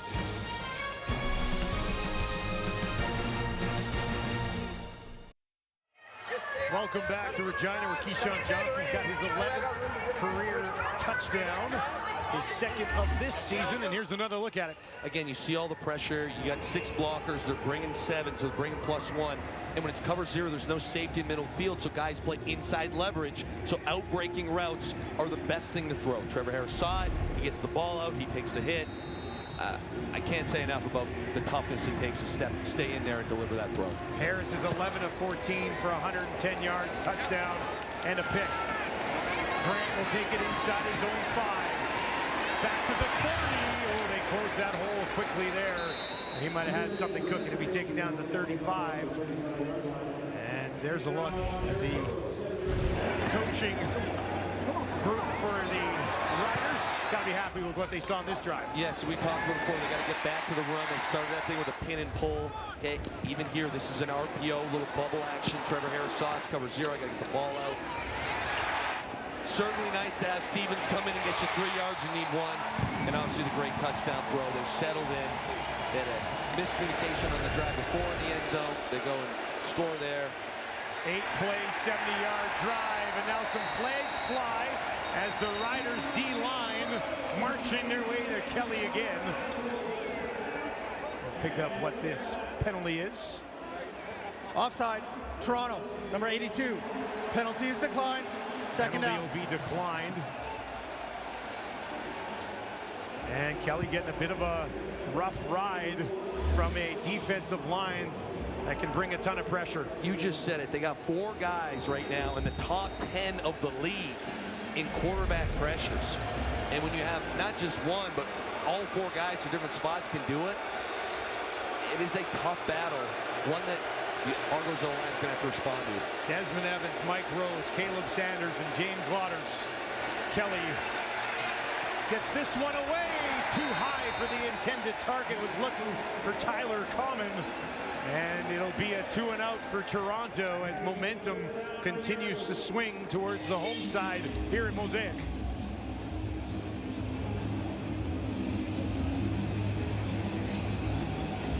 Kelly so far tonight, 74 yards and an interception, coming in with those back-to-back 400-yard games to start. Riders causing some issues for him so far this evening. Haggerty to punt it away. Gets it away just in time. And this will be taken and brought back just outside the 50. And that is Emelis returning. We saw Letcher grab his arm earlier in this game, so that is a storyline we can follow moving forward.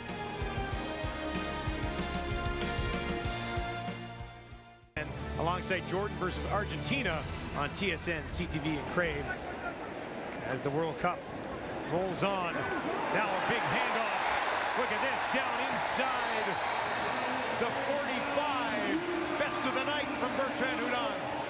This is wide zone here, outside zone. So you're going to watch here, we're pressing this way. And the key is the press, and watch the O-line. So again, it's not tight. We want to take our aiming points. There he goes wide, he takes his angle, and then that's where the hole opens up. But the key to outside zone, we used to call it popping the clutch. And it's a great job there, where we need to set our aiming point at exactly outside shoulder of the tight end. Push, push, push, press, and then bam, when it opens up, put your foot in the ground. 7 on the line here for the Riders, and they'll go back to the ground again. Bertrand Hudon this time back to the original line of scrimmage, no further. The Argos are on it. They're able to stop them. 4 carries for 22 yards for Bertrand Hudon. This is a guy who's more familiar with your offense than Conley, who's stepping in tonight. Wouldn't be surprised if he actually takes up more of the workload throughout the game. Yeah, and he's a workhorse. He does have a more similar frame to A.J. Ouellette as well, so kind of give everybody a little continuity of what they are used to experiencing. 2nd and 10 from the Argo 42, just past the midway point of the second quarter. Toronto sends 4. Harris gets it away, and that will be close.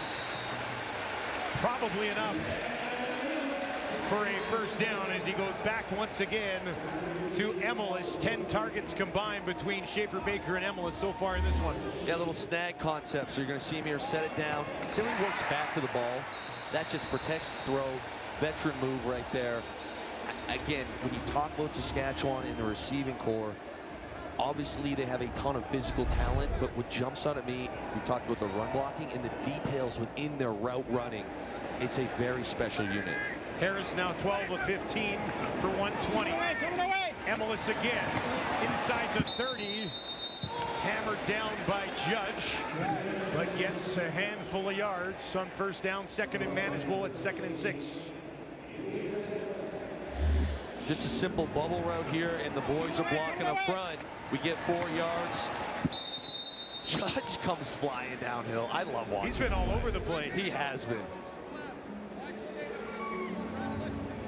I find he can identify things so quickly, and he just triggers, and it's like, you know, just, it almost feels like the field is tilting. He's running downhill. 2nd down, Harris, pressure in the pocket, and he got that one away as he was hit. Falls incomplete, and he'll get helped up off the turf. Felt that one a little bit, didn't he? Yeah, I think there's again, we're going to circle in here on a running back. Obviously, A.J. Ouellette's not in. It looks like we got our eyes in the wrong spot. You see him turn left there, take a step left, and then he's too slow getting back to the right. That's a situation where still got a challenge, but you wish you had A.J. Ouellette in the game for plays like that. Saskatchewan is challenging the previous play for roughing the passer. Play will be reviewed. Are they going to challenge for roughing the passer for a low hit on Trevor Harris? Is that? Certainly seems like it. All right, so it is going to be a challenge for roughing the passer for the hit on Trevor Harris, who's stretching it out next to Corey Mace.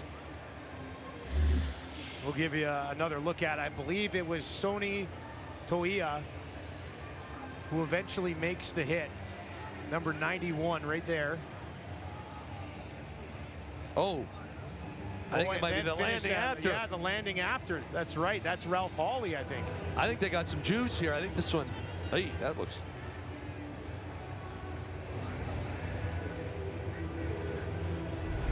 I don't know. I mean, he doesn't like belly flop, but toss some weight on him at the end. It's always, you know, how much do you protect the quarterbacks? Yeah. All of the, almost all, well, not all of them. A lot of them are debatable as far as extremely debatable. Precedent for something later in the season. We'll give you another look at it. So, I mean, that's fine.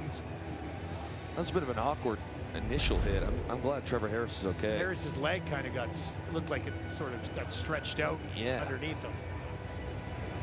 The review continues. All right, we're told that they have come to a conclusion. Let's send it down to the field for the ruling. After review by the replay center, the ruling on the field stands. It'll be third down. All right, so the ruling on the field stands. It'll be 3rd and 6, and it'll be a field goal attempt for Alex Hale, who's 71.4% on the season. This to make it a 3-point game here at Mosaic. 36-yarder just inside the left hash. And that is up, right down the middle. And we've got a 3-point game on Friday Night Football. Well, there's a look at head coach Mike Miller of the Argonauts. For more on him, let's send it down to Brent Dort. Well, as we take in this form of football, the other form of football has taken over Mike Miller's team's home at BMO Field with World Cup going on. They're beginning the season with a massive road stretch. I had to ask him, what is the challenge of that? And he said, honestly, it's not a thought, and I truly mean that. He won't let the team make excuses or complain. He said, we're trying to build a mentally tough team, and this gives them an opportunity to do that. He feels it's an advantage as his team is actually spending more time together on the road. He said it's a perfect way to build culture. And he said, this way we know how to face adversity early. It's going to help us later on in the season.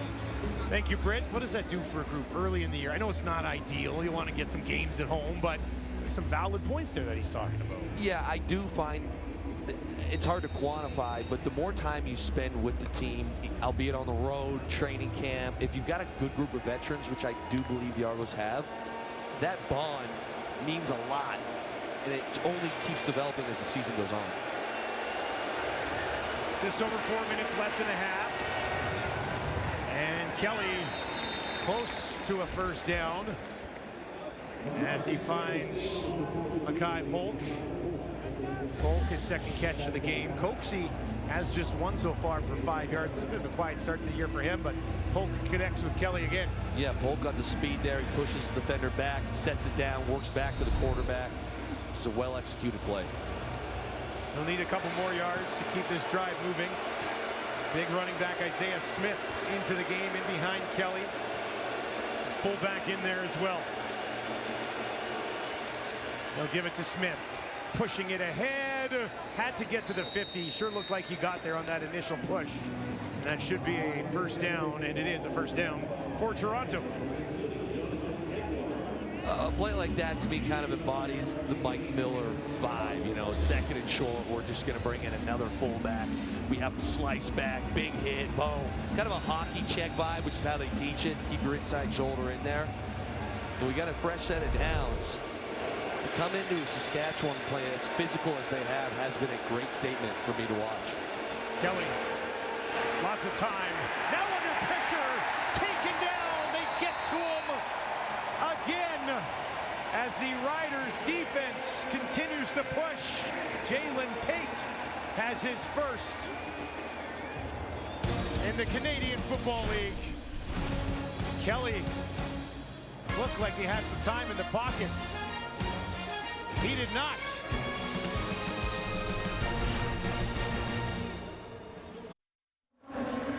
Welcome back to Regina, where the Riders have 3 sacks of Chad Kelly already in this game. Here's a look at it.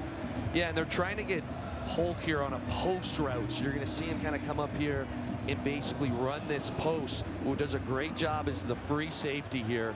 Okay, jumps it, and that's where Chad goes, oh, man. They drew it up to try and get Polk there. Ford sees it, covers it up. 2nd and long for Kelly. One-on-one, top of your screen, going up to get it. But defended well. The veteran Marcus Sales makes the play. Trying to put it in the hands of Tyler Common. Yeah, just a go route. Tyler Common right now going into this was 3 for 3 in contested balls, 100%. Leading the CFL in contested catches, and to give him a shot here, and Sales says absolutely not. Just absolutely bats that thing down, gloves him up, and the Argos are punting. Oh, Haggerty just got that away in time. They brought a bunch of guys. And now Emelis on the return. Tracked down just outside the 35. Oh, this place would have erupted if they were able to block that. Was that Emelis? It is Emelis. Like Emelis is still down on the field. That was very close to being blocked. Again, you see the arm strength here. Sales, what a play. Common maybe jumps a little bit early, but he is gloved there. So Emelis is still down. He's come in here. We saw earlier in the game, James Letcher, who handles returns, early on one of his returns, was reaching for his hand. We haven't seen him since. Emelis now down on the field. Looks like they're it was a working really on his leg. Awkward tackle. You're going to kind of see him. His legs get caught underneath. He gets bent backwards a little bit. One of the risks you take having a star receiver involved in the return game. Here's another look at the tackle. You see it here. You see his legs get caught underneath. And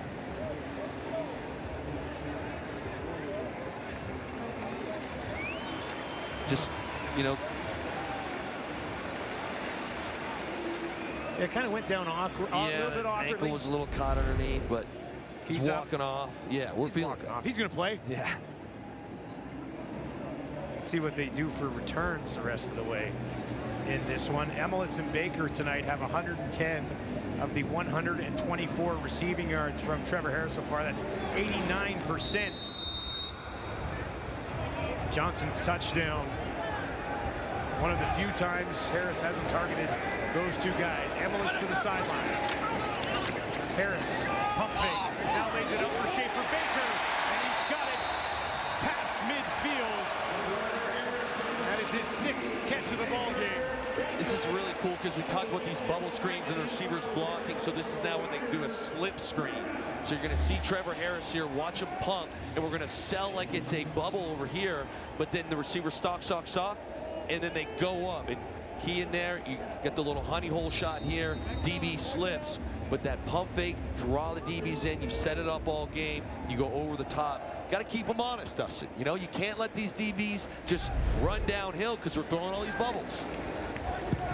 From the 47, now they'll toss it to the outside. And another good job by Conley as he picks up another first down for Saskatchewan. Mark Mueller goes back to the pin and pull, and again, you're going to see Collins get out of this thing.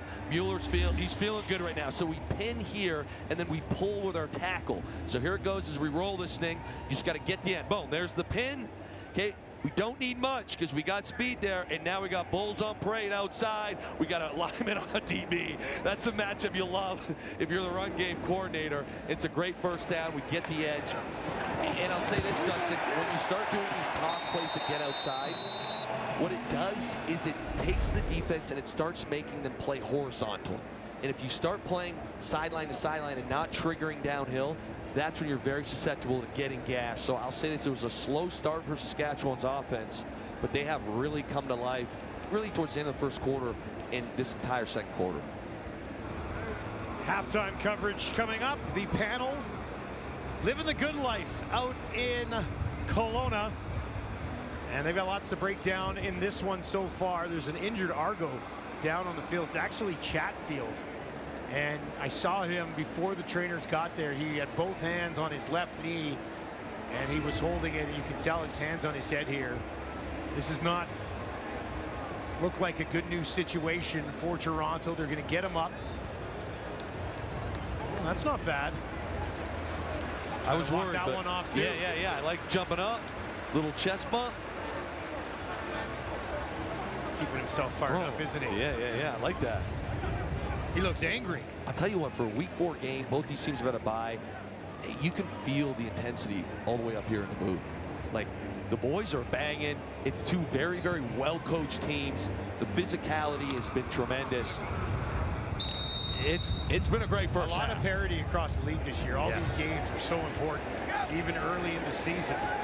Riders trail by 3 from the Toronto 34. On the ground again. And they'll take it down inside the 30. As they go back once again, Wally Conley. Conley spent 4 days with Montreal in the preseason before landing here with the Riders. He's doing a nice job now. Again, can't ask much. You got big 61 W.O. from He's got 37 yards on 5 carries. Yeah. That's a pretty good start. Yeah, no doubt. He'll stand into the left of Trevor Harris. Harris will have 3 receivers out to his right, 2 to his wide side left. That's where he looks. That's where he's going to throw down the field, and a flag on the play as he wanted to lay it up. But the receiver was interfered with on the route. Yeah, it's a legitimate call. You saw this all day. It's a stick concept. So the inside guy is a stick, and we got an outside release here. So you're going to go stick here and an outside release, and we get jammed up. So the corner plays low. We're going to see this thing. You're watching this corner play low, and you see him bite there. Trevor Harris sees it. He's trying to go over his head. I know it's not much, but by the letter of the law, that is a penalty. As an offensive guy speaking, of course. Pass interference, Toronto, number 23. Spot of the foul, automatic first down. A little bit of a conversation there by the officials, but Benji Franklin is the guilty party. Another look at it for you, different angle. Again, I know it looks like you kind of run into each other, but maybe I'm a bit biased as an ex-offensive guy. I'm throwing that flag. Bunch of former defensive players watching right now being, shut up, Luke. Yeah, I don't think Coach Miller was thrilled with that flag, but it is what it is. Conley again. Control of the middle. Touchdown, Riders. Welcome to the CFL. Wally Conley. Dustin, this is unbelievable by the offensive line, and this is why a lot of O-line coaches like zone concepts, because even though this is still wide zone, it can hit anywhere. So you're going to see again, we're pressing outside, but as the O-line runs left here, see them all turn, run, we press outside, you can cut back. That's the beauty of running outside zone if you press the hole. Tremendous job pressing, trusting your offensive line. All 5 of them there, got a ton of movement, and there's 6, potentially 7 on the board. Toronto opened this game up with a 13-0 lead. Since then, the Riders have taken over, and they now lead by 4 with less than 2 minutes to go in the first half. And the rookie running back out of Arizona, Wally Conley, put together a nice first half so far. He's got 54 yards and a touchdown on 6 carries. Dustin, when they go watch this thing on film and they're in team meeting, I'm telling you, Coach Mace is going to highlight all 5 O-linemen there. You want to see him turn, run, and run your feet. And all 5 of them executed that tremendously well. Saskatchewan's come to life. 5 plays, 71 yards in just 53 seconds, and it ends in the hands of Conley. Big shoes to fill. He sits there and chats with Andrew Harris. Not a bad guy to have working with you in your first CFL start. Yeah, I'd say if you're obviously learning the Canadian football game in the running back position, that's the perfect guy to be sitting with the iPad with day in and day out. Bertrand Hudon has been involved in the running game. They've kind of split it so far tonight. But on that drive, it was Conley, and it was the right call. Worked perfectly, and the Riders go on top. They've scored 17 in a row. This time they'll kick it away to Isaiah Smith, staying away from Grant. Smith, 11th overall pick in this past year's draft, takes it back out to the 31-yard line, and that is where Chad Kelly will get the ball. Just 7 completions for 82 yards in the first half tonight. That interception early in the game as well. Had such a good start the last couple of games. Now, his last game did end with 4 interceptions. I think he's not a guy that struggles for confidence. I'd have to think he probably left that in the rearview mirror. Absolutely, Dustin. To me, you watch him on film, it's next play mentality. It's something you love at the quarterback position. A little draw to Hicks. And he'll get a couple of yards on first down. Hicks had that 61-yard scamper early in the game, but has not really been that involved since. Second down for Kelly. Wants to throw here. Gets it away. Polk has it. And he's forced back. And he's going to be marked down at the 40. They needed the 41 for a first down. So it'll be a third down situation with a minute and a half left. And if you're sitting at home wondering why Polk didn't get to the 6, well, he did. But look, you got Woods dropping back. This is actually a great job even getting open, because you got a DB over top. Woods drops underneath it, so he's got to come back and away from Chad to even get a completion. But we're punting the ball, and Trevor Harris has a shot here to have a nice situational drive at the end of the half. They're not going to mess around on the 3rd and 1, just inside their own 40 with just a minute and a half left. Haggerty will come out to kick it away. Daniel Weeb waits for it back at the 30. Letcher left the game earlier. Emlis banged up, returning earlier. Weeb will take it cleanly at the 20. Back to the 35, and that's where he'll be gang tackled. And Trevor Harris will get the ball with 63 seconds left on the clock, looking to build off 17 points in a row. Kind of highlight Weeb there. He looks comfortable catching punts. I mean, he's not their first guy, he's not their second guy. Fielded that, obviously got a nice little gain there, puts Trevor in a better position, and now we get into situational football. It's my favorite thing on planet Earth. Okay, you know you get the ball at the half, Dustin. You got 103. Let's watch this man right here, Trevor Harris, operate. We're trying to get a double score here, whether it's a field goal or a touchdown. Drive will start on their own 37. Harris is 14-18 for a $148. Touchdown to Keyshawn Johnson. He started on the ground and it goes nowhere. Conley was wrapped up immediately. Kongbo broke through that offensive line.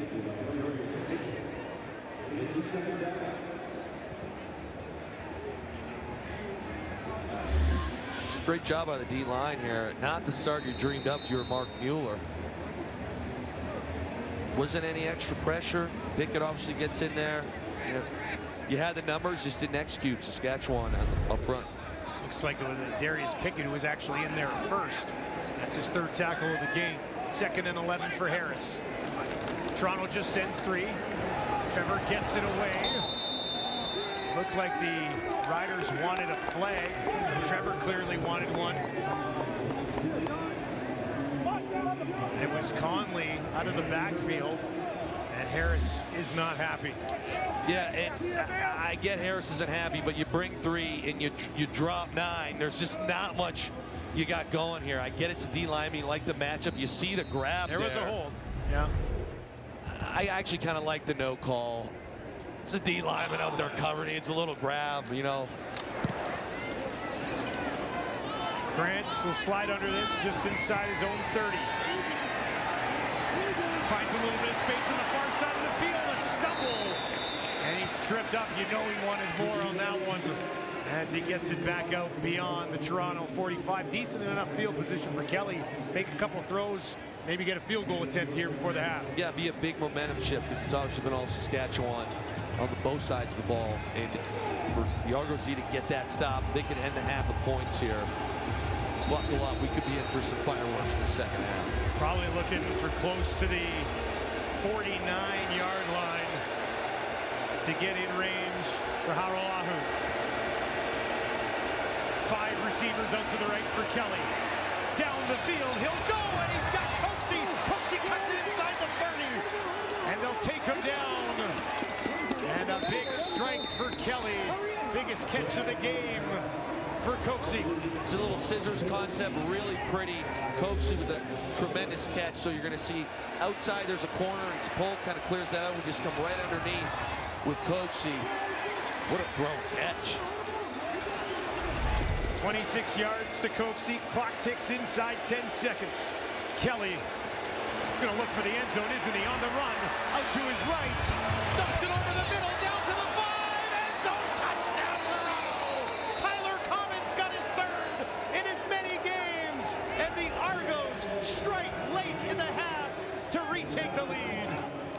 don't believe my eyes here. I was worried about the clock hitting 0 before the thing came out. You get no points. They're actually trying to do a hitch and go to the left side of the field. They're trying to get a double move. It's not there. It's well defended. This is completely off schedule. What a play by Chad Kelly to be able to extend this and find Common. What a way to end the half. So again, you're seeing Kelly. He looks left because he wants that double move. Now he goes, okay, I just got to play ball. Finds Common in a soft spot in the zone. How about the start of the career for Tyler Common? A touchdown in each of his first 3 games. And after a quiet first half for Chad Kelly, a couple of big completions. They find the major. The Riders have scored 17 in a row, but the Argos all of a sudden lead 20-17. Here's where it really got started for the Toronto Argonauts tonight, and it was on special teams. We talked about it earlier. Janarian Grant really breaking things open for him. Yeah, again, presses up there, one cut. Everything's blocked extremely well. He's a special returner. I'm still absolutely dumbfounded at what just happened. Felt like it was all Saskatchewan, and all of a sudden the Argos got a 2017 lead. Obviously, special teams touchdown helped quite a bit.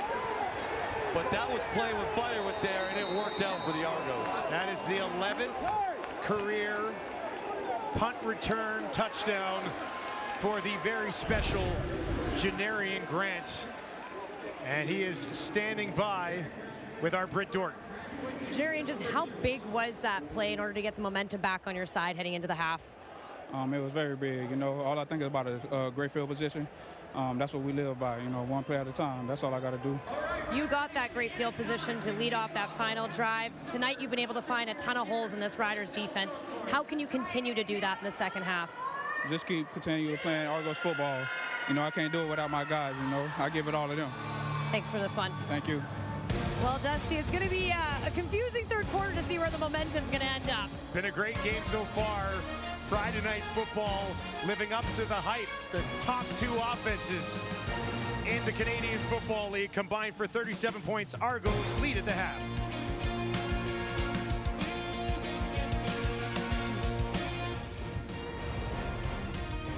Well, you know what? I feel like we've been through 4 different weather systems at this point in Kelowna, BC. It's Bud Light at the half. And you know what? Even with the rain, I could still use a Bud Light because this game is off the rails. Back alongside Enoch Mwamba, Davis Sanchez, Milt Steele, and we've got ourselves a tremendous football game. The Toronto Argonauts, after a torrid start, then the Riders come back. But then Chad Kelly orchestrates that incredible drive at the end of the half. And Milt, I know we wanted to talk about the D-line at the Saskatchewan Roughriders and how good they've been against Chad Kelly. But you got to give the Argos credit for what they just did there. Yeah, and Chad Kelly, he can make it happen. Up until that last drive, he was really struggling. But he came out and he showed you why he's one of the better quarterbacks, if not one of the better players in this league. You know, there was no let up. There was no putting your head down because you've been struggling. He said, I'm going to make sure we have a lead coming out of the halftime. We have some momentum. But before that, you know, it was some struggles because of that defensive line.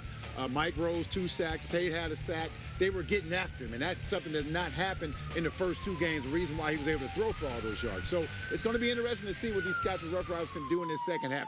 Can they continue that pressure on him? Because if not, the way Chad Kelly finished that half, he'll come out in the second half and he'll put it on even more. So it's interesting to see how they play it. What's been interesting to watch with this game, especially at the top of the show, we talked about what style of quarterback would you rather have, right? Yep. Both of these guys, and one of the things we mentioned is that I said, hey, look, I don't mind my quarterback throwing interceptions as long as it's a deep ball. But when you get closer to the red zone, Chad Kelly in particular, he's got to make sure that you get some points out of it. Obviously, you want 6, but if you can get 3, get 3. But the worst thing you can do is throw blind into a defender and turn the ball over. When you get in the red zone, it's going to be important for Chad Kelly to absolutely take care of the football the closer they get into the red zone. And it's going to get even closer and closer. This is a good defense that they're playing in the Saskatchewan Roughriders.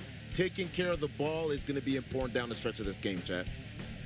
I'm going to say what we've been saying off air, or at least I've been saying off air, is that where is the relationship between Mike Miller and Chad Kelly? If he's going to make those decisions. If you saw it last game. Again, I'm not – Chad Kelly is – I say it every time. I don't need to preface it anymore. He's one of the best competitors, best quarterbacks in this league talent-wise, and he does get it done. The turnovers I've seen it now. You've seen it back to back. When is Mike Miller you're gonna see him go to Chad Kelly and say, "Hey, we can't have this. I didn't see this conversation." Now we're not privy to it. No. Maybe he is having the conversation, but usually you would see the coach go over to that quarterback, have a stern word with them, and the quarterback acknowledge it. I have yet to see after a big turnover or those things happen with Chad, Mike going over there and talking to Chad about that.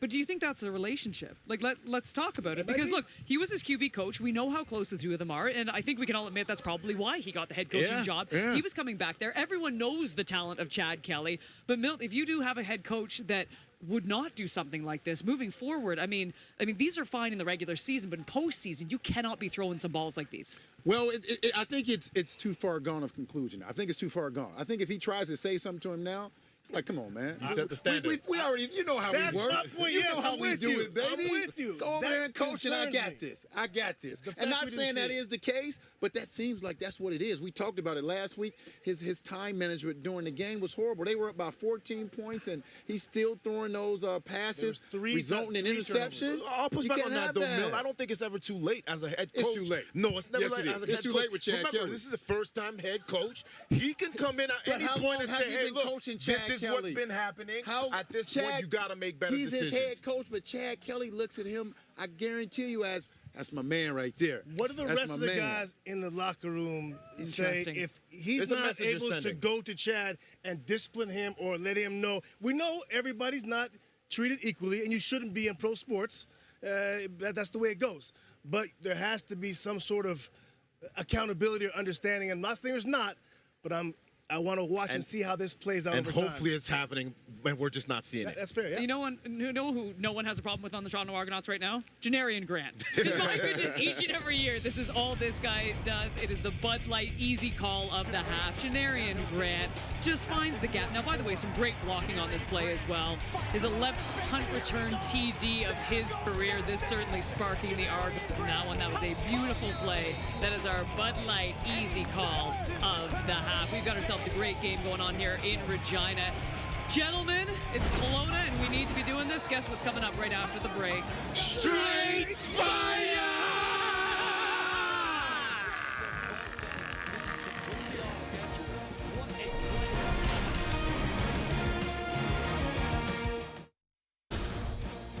Now, the reason we are in Kelowna is for Touchdown Kelowna, a dynamite game coming up on Saturday here. Unbelievable that these two teams are they have not won a game yet this season. They're both 0-2. It is the BC Lions as they welcome the Calgary Stampeders, and then it all wraps up on Sunday with an Eastern battle between the Ottawa Red Blacks and the Montreal Alouettes. Yes. We love being on the road, and one thing we love being on the road is seeing these football teams that are all around Canada and celebrating their success. You know it at home. We know it. We love it. It is a segment we like to call Straight Fire!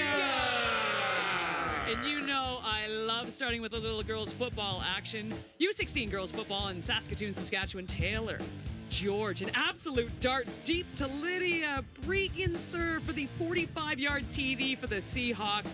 Just a bullet. Oh, and the corner bit as well, a beautiful TD. Gentlemen, straight fire. Straight fire. Go Ontario football, Cambridge Lions QB Hayden Busick to Liam Smith, who comes back and picks it off the turf for a big first down. Fellas, ladies, this straight fire. Have you included Let's the go lady to in the there? nation's capital in Ottawa, under 16. Myers Riders receiver Eric Shillington leaping grab in double coverage. Hold on, can we see that again? Can we see that grab again? That was pretty. Go up and get it, Eric! Oh, between and takes the hit. I love it. That right there, when you have the toughness of someone not like Milt Siegel that will go across the middle, to me, that's straight fire! Well, you know what? Let's go to Kelowna. You know what? We're in Kelowna, baby! Okanagan Middle School, come on over here! Here he is! Evan Carter! Look at this catch! The great one-hand catch, looking like a young Ben Cahoon, and that right there is what, fellas? Straight fire! There we go, baby! There we go! Evan with the great catch. Did you guys know you were going to be on Straight Fire? No, not until now. This might be the best straight fire we've ever done. Congratulations, gentlemen. This is the first time. Are you QB? Okanagan in the house, baby. Okanagan in the house. You think you can pull out some more straight fire clips this season? Oh, for sure. Yeah, yeah. Is your quarterback here who threw it? Yep. He threw it. You threw it. You caught it. Yep. Oh, yeah. The young Ben Cahoon right behind me. Straight Fire. That's awesome. Gentlemen, thank you for being a part of Straight Fire. Congratulations, and keep them coming because we need some more highlights for the rest of the season. Awesome? Let's go. Awesome. That was Straight Fire! All right, don't go anywhere. We got a tremendous football game in our hands. The Saskatchewan Roughriders, the Toronto Argonauts, the Argos with a late drive in the second quarter. It is a 3-point ball game. We got Luke, we got Dustin with second half action coming up right after this.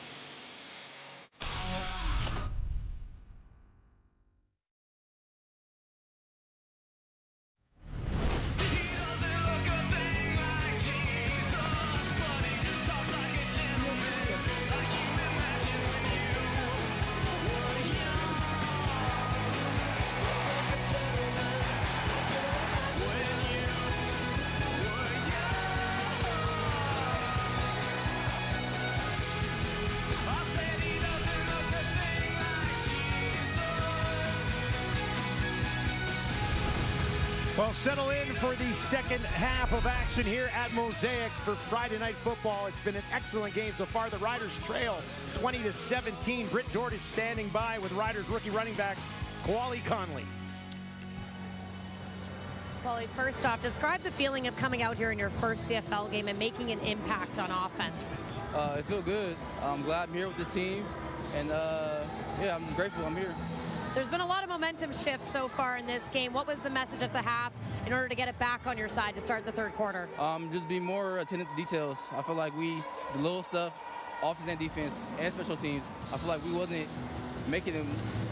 taking it seriously. So I feel like being more attentive to details and doing our job. Thanks for this one.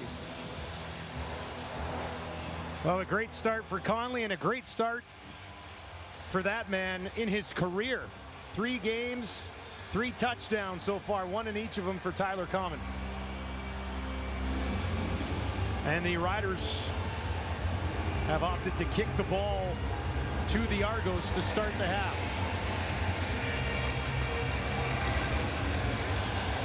Argos had the ball started, so the Riders are going to play the wind in the fourth quarter. They're going to want the wind at their back in the fourth quarter. It is blowing into their faces right now as Hale kicks it away. And this will bounce into the arms of Brant. Nowhere to go on this return as he gets back to the 40. Well, it's been straight fire for Kelly to start the season. A little bit of a bumpy road, but a great finish in the first half. Yeah, it has been a bit up and down today. Not as smooth as the first 2 games he's played this year. But we talked about it earlier, Dustin. This guy has a next play mentality. Doesn't matter if it's successful or if it's an interception. He's going to continue to sling it, and that's something that you love your quarterback to have mentality-wise. Ended up going 10 of 13 for 152 yards. Going to throw here to start the half. Had a touchdown and an interception in the first half. And a quick one for Kelly will give them 6 on first down. They started the game hot and just ended in a turnover right at the edge of the end zone. And it's one of those things where you get the turnover early, and then the end of the half, play that probably should have been incomplete, he finds a way and gets it done. So kind of live by the sword, die by the sword. Started his drive with a completion to Polk. Riders will send for Kelly, gets it away. Tight window, big completion, and a big hit at the end of it from Jackson Ford. But they will move it. That's Ungerer. That is his second catch story of the ballgame. Ungerer's going to sell the flat, come underneath, got a little Texas route, but Ford, that's that near foot, near shoulder right here. Okay, he catches it, boom, near foot, near shoulder. That's how they say you generate the most power, Dustin. I'm not a defensive guy, but that's what they say. A couple of times he's done that tonight. Oh, he's humming. Big time power generator. Yeah, and playing downhill. First and 10 from the Toronto 54. Hicks will stand in behind Kelly. Kelly fakes that handoff, looks down the field. There's a flag that flies as he drops it in once again to Ungerer. This flag was back by the quarterback. And it looks like it's going to be against the Riders, Desmond Evans. Illegal block, hands to the face, Saskatchewan, number 98. Penalty is declined, first down Toronto. Hands to the face on Evans. That penalty will be declined. And the completion to Unger stands. Yeah, you're going to see it here at the top of the line here. It happens right up on there on the screen. Sometimes with these guys, you know, you're just working hard. You get a hand up there. It's not intentional. You know, you're just playing the game hard. You're a coach. You live with that penalty. Fresh set of downs for Kelly. Deep shot down the field. End zone. Laid out. No, incomplete. He was looking for Polk. And Polk just missed it. This is a tremendous throw here by Chad. Steps back. Polk just outruns everybody. He outruns everyone. He gets behind. Chad lays it up. That's the one we want to float, and you probably miss it by a foot. Tough one if you're the Argos. But there's a silver lining here, Dustin. You got behind. You're stretching the defense out a little bit. You're coming out in attack mode. And you're already in field goal range for Haralahu. 2nd and 10 for Kelly. Down the field again! No! 0 for 2! This time he tried to find Common, and it was just a tad too far. Wow. They're not messing around, are they? They're not messing around. Clear the halftime adjustment. They get in the fringe. Was to take the shot, and both Polk on the arrow and Common here. You've got the step. Yeah, this one's a little further out, probably a yard. You said it, they both had steps. Yeah. Like I was there for the taking. Like Coach Miller. He had 2 shots there to make a throw and a catch and just missed both of them. Haralahu knocks it up. And he knocks it through. And the Argo lead climbs to 6. They wanted more though, didn't they?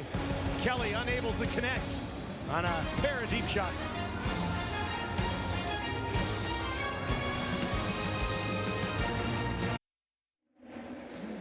Well, Chad Kelly pacing the Argos sideline, knowing that he had a couple of really good looks here. Yeah, he just misses both of them. This was the closer one here. I mean, you're talking about inches, and we snagged that thing. This one was probably a yard. He's frustrated, but I'll say this. This is a guy, as we continue to talk about him, who is not going to shy away from it. He is not going to say, oh, I missed it, I better play tentative. He's going to come out slinging next drive. Some quick notes from the Riders. Letcher is out for the rest of the game. Emilus is highly unlikely to return. Both of them injured in the return game in the first half. The Riders will start it on the ground here with Conley. Conley had an excellent first half, 53 yards on 7 carries and a touchdown. They lose 4 yards here, and it'll be 2nd and long for Harris. TFLs are a kiss of death in this league. Little draw play there does not work. Trevor Harris is going to have to work some magic here to get this first down. Schaefer, Baker, and Emilus caught 134 of the 148 passing yards in the first half for Harris. Doesn't have Emilus now. And he's hammered! Oh, Trevor Harris, look out! He got crunched by Chatfield. And they'll lift him up off the turf. He appears to be okay, but that was a clobbering blow from Chatfield. That was a vicious hit from Chatfield. Look at Trevor Harris. Here's Chatfield right here. And we just, again, it's nothing fancy. You're going to see this here. There's no sort of crazy pressure. It's a miscommunication. Hardrick blocks down. It's a 5-man pressure. Should not have been an issue there. And that's why Trevor was surprised by it, because he thinks he's protected. He's not expecting a free hitter, especially a defensive end. He was certainly not protected on that one. Chapman kicks this one. It's going to take a high bounce. Grant will step under it. And he's got nowhere to go. Let's take another look at that Chatfield hit. His first sack of the season.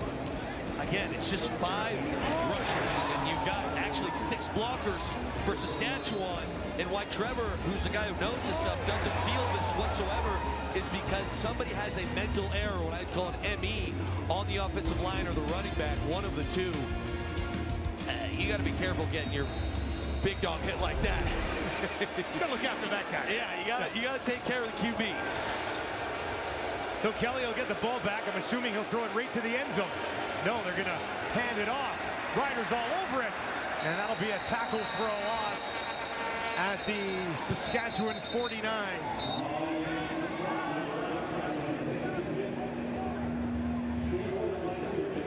Watch Sad here just absolutely just rip by the left guard. So here he goes. Boom, we split this thing. We knife it, get low. We're trying to run that zone play. And Sad says, not on my side. Nowhere to go for Isaiah Smith, who got the carry that time. Ends up being a loss of 3 yards. 2nd and 13 for Kelly. He'll be looking to sling it here. Riders send for Kelly, pressured on the run. Can he get away? Yes! Down the field, has a man! How about that? Kelly on the run, finds Common on the far sideline.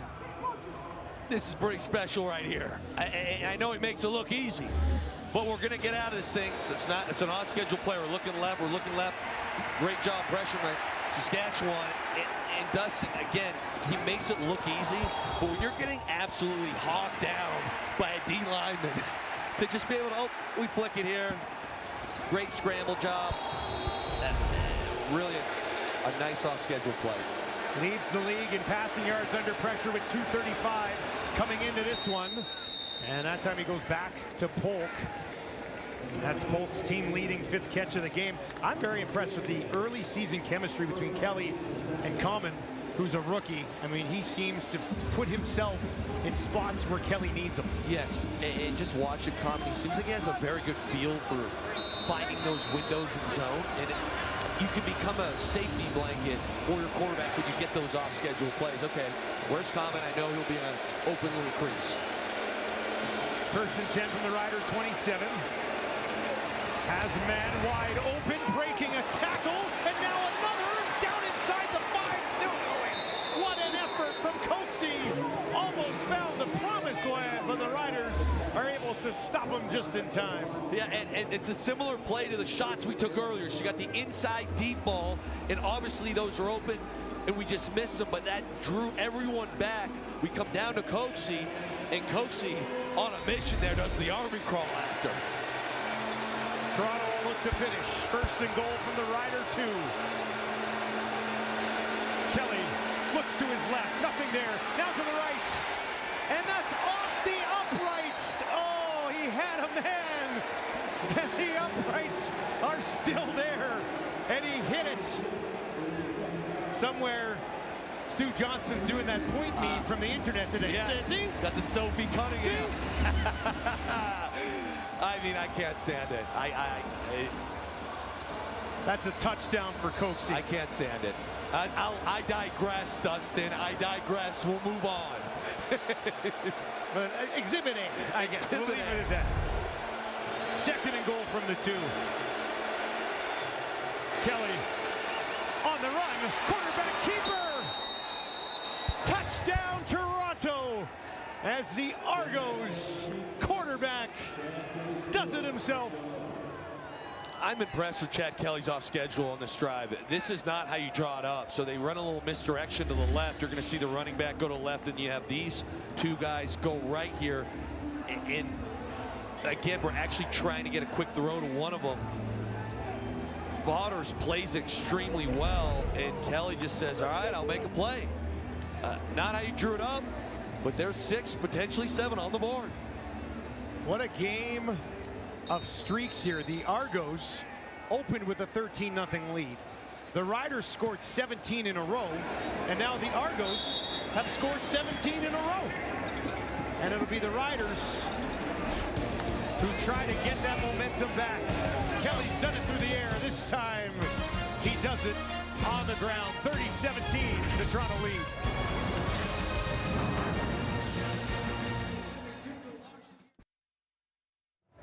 Friday Night Football at Mosaic in Regina, and Chad Kelly with his first rushing touchdown of the season. Yeah, I think they're trying to get this ball to Common to the right there, and Mittal kind of lead up, but Vaughters plays it, kind of gets right in Kelly's face, and Kelly makes an off-schedule move.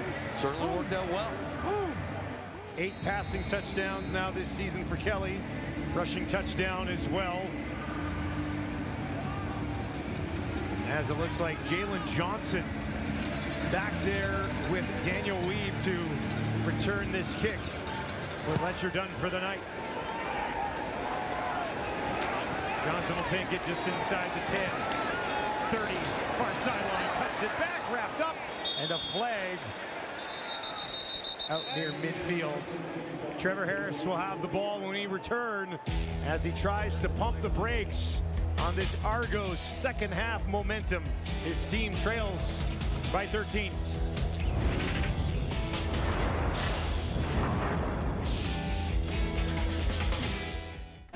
Yard line, and that's where Harris will have it to start this drive. Bertrand, who's on in the game at running back. Harris gets it away, has a man wide open. Oh, and he's crushed. Hammered. Deshaun Amos was there to make the tackle. Talking about playing downhill. Amos fires here. And I'll say this, Dusty, you saw the backfield action here. Even though this is a pretty quick throw, little play action. They're right in Trevor Harris's face. He's been beat up tonight. He's got a couple hits on the body, had an awkward one early, obviously had the big one last drive. Tip your cap to Toronto in this defensive front. First catch for Mims. It was a rough ride. Now Harris has a completion, and that is taken ahead to mid-field. Weave gets the job done. Weave stepping up. You're going to see him on a little out route here. Okay, he's going to come out, but he's working on Judge here. So here we go. It's a little twist action, so they get the inside leverage. They clear everything out outside of him, and then after the catch here, boom. That's a tremendous job of him getting some yak and turning that into explosive play. First catch in the career of Weave out of the U of S. Harris, another completion. This time back to the near sideline as he gets it back into the reliable hands of Schaefer Baker. Dustin, this scared me a bit. This is probably the only throw he's made today where as soon as it left his hand, you've got a cloud corner that's playing low. You see McFadden right there. That's a great catch, but that is very close to being 6 points the other way. Trev just had enough on it, didn't he? Just enough. Just enough, and might have got a little mixed up there with what coverage he thought he was seeing. Critical drive here for the Riders. 2nd and 5. Keyshawn Johnson's got a first down. Stiff arm to take it inside the 40. That is just the 3rd catch of the game for Johnson. One of them was for a touchdown. And Trevor Harris talked with the last one and got a little dicey, but here he sees pre-snap, what he's looking for off coverage from McFadden. He's got what I call a shin route, short in. Keyshawn Johnson does a nice job coming back out, getting a little extra yak there. Drive continues from the Argo 38. 4.5 to play, 3rd quarter. Riders trail by 13. Argos are going to send 5. Harris gets it away.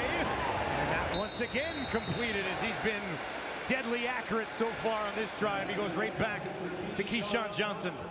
And Dustin, put yourself in the shoes of Trevor Harris. You just ate a massive hit on the last drive. You've been beat up. To me, he's just showing so much grit, so much toughness. Pre-snap, he's still able to control his emotions, think through everything. Hey, what do I got here? What are they giving me? It's a lot harder than it seems. When you get smoked like that, to come back and have a drive like this, it is a very difficult task. 5 for 5 on this drive. Can he make it 6 for 6? Yes!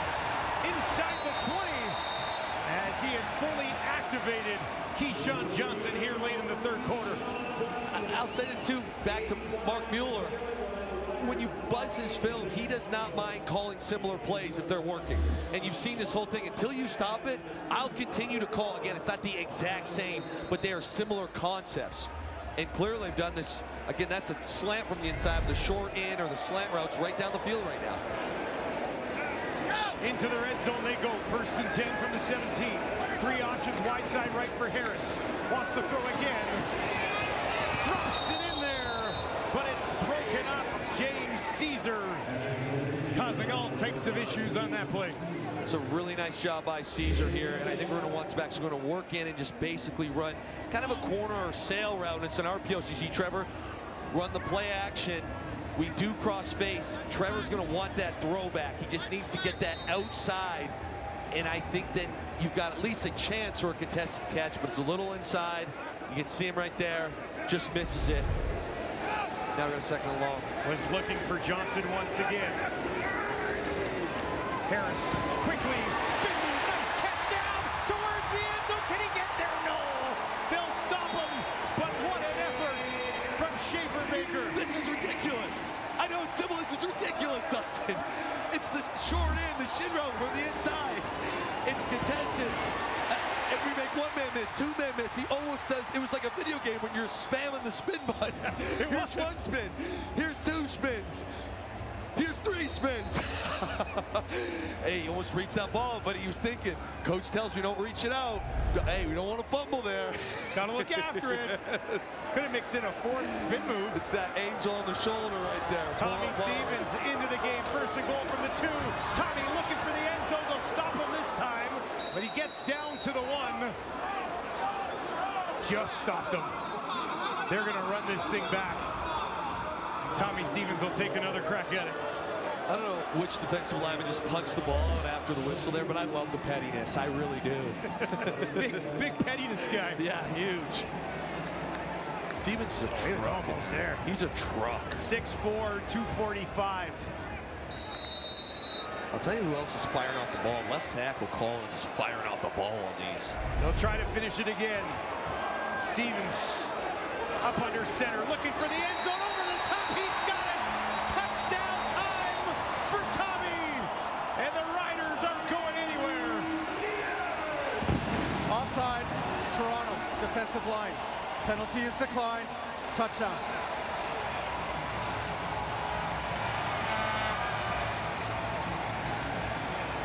They continue to run these to the left. You see Fry, you see Collins, that whole left side. They've done it all game on these short yardage. They're getting a ton of push there. A drive that the Riders had to have. Down 13. Had to have. Talk about resiliency. What the fuck is he talking about? Alex Hale to make it a 6-point ball game. Just over a minute left in the 3rd quarter. No mistake. Riders come away with 7. And the lead is just 6. Tommy Stevens, maybe the best in the league at getting a yard or 2. That's his 3rd touchdown of the season.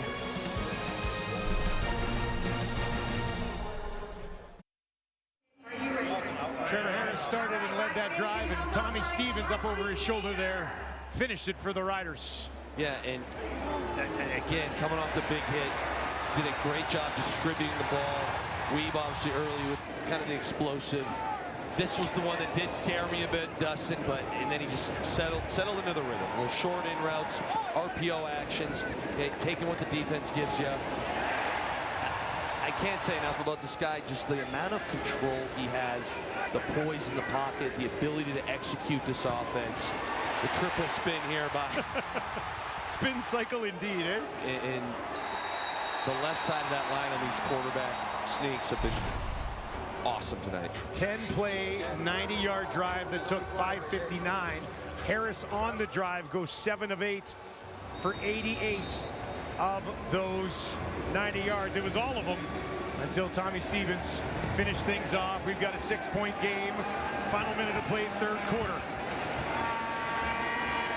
Smith on the return. And he is knocked out of bounds just outside the 35. Keyshawn Johnson with Emilus out of this game. Obviously capable of taking on a bigger role. Last year, 1,159 yards. And Trevor Harris has great connection with him. Yeah, it's not like there's a massive drop-off or anything like that. He's a playmaker, and when they get this win in the fourth quarter, they're going to expect to make some plays. And that is what happened. They decided to take the win in the fourth quarter. On the ground, up the middle. Couple of yards for Hicks, who started the game with 61. On a big one since then, only has 9 yards. The front four of Saskatchewan has caused a lot of chaos tonight for the Toronto Argonauts. Kelly's been sacked 3 times, and he's been on the run even more. Yes, and a lot of the plays that the Argos have had success on have been off schedule, where Kelly's just making a play after. Crowd here trying to get behind their defense. Kelly gets it away, all the way up to midfield, and he finds his running back, Sam Hicks. First catch of the game for Hicks. 30-24, the Argos lead after 3.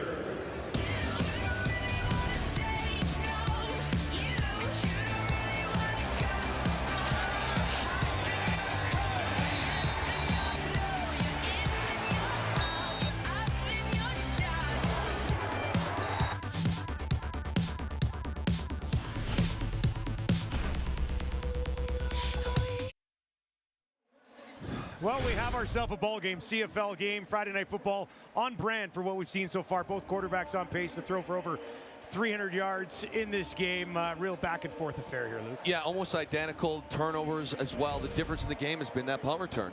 And I'll say this, though. I mentioned the word turnovers. This fourth quarter ball security is more imperative than ever, because whoever gets one right now, it's probably going to be the difference. Yeah, that'll be interesting to see, especially with the 2 quarterbacks not being afraid to throw the ball downfield. You've also got 2 running backs in this game that are rookies in the CFL. Fourth quarter, big moments. We'll see if both of those guys can look after the rock. Hicks stands in next to his quarterback, Kelly. Riders bring pressure. Kelly one-on-one down the near sideline looking for Common. And there's a flag back by the quarterback. And we'll have to get another look at this as Kelly picks himself up off the turf. This should be a roughing the passer penalty.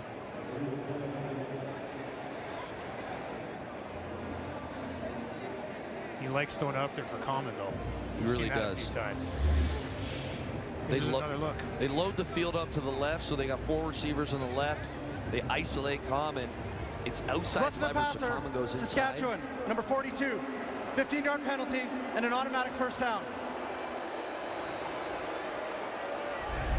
Oh.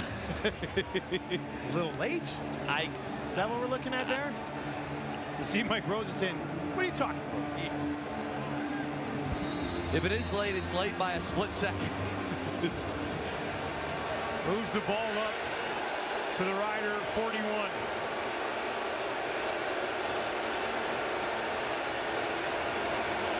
Work the draw to Smith. And he'll push it ahead. Really good pickup on first down here on the ground. They're going to get about 8, and it's going to be 2nd and 2. It's one way to slow up this defensive line of Saskatchewan. Obviously, they've kind of had their ears pinned back. They're getting pressure. They've been stopping the run. So you see them all kind of fly on the field, and you run the draw play. Really nice call there by Coach Miller. Saskatchewan defense love to make a play here.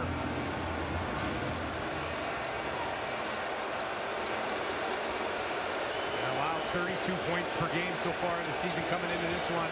And a high-scoring campaign across the league. Kelly finds Ungerer. Ungerer hangs on to that ball, and he's got a first down for Toronto. And the highest-scoring team in the league marches on, having hung 30 on the Riders already here early in the fourth. Some of these hits have been just ferocious, and it's a great executed play here. Ungerer kind of coming underneath at a clear out on a drag route inside of him. But Saskatchewan is coming downhill, and look, Ungerer says, I'll take that heat all day. Well, that was Jackson Ford again. We've mentioned him a few times today, lower in the boom from the safety position. Fresh set of downs for Kelly. He's going to look to the end zone. Heaves one up.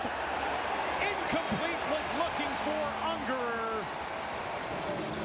Antoine Brooks. Oh, he's looking, was that Common? He's looking for Common again. And Brooks was all over it.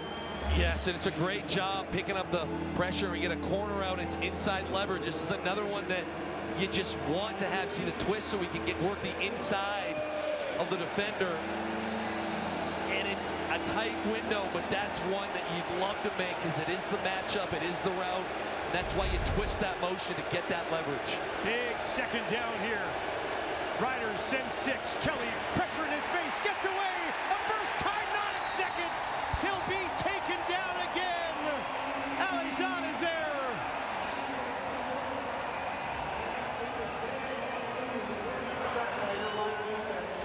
So we got a free hitter here. So what we're going to see is both these guys are blitzing, and when we roll this thing, one of them's going to go in the B gap, and we play down. So now all of a sudden we have a free defensive end, and that's one where you just want to execute. You see Hicks, I don't know if it's him, the left tackle, but we should be able to protect that. But just the simple fact of the kind of cross causes a free hitter and a big stop. 38-yard field goal. Haralahu knocked in, and the lead climbs back to 9. Chad Kelly, like he wanted a face mask there. Riders defense sack him for a 4th time this evening.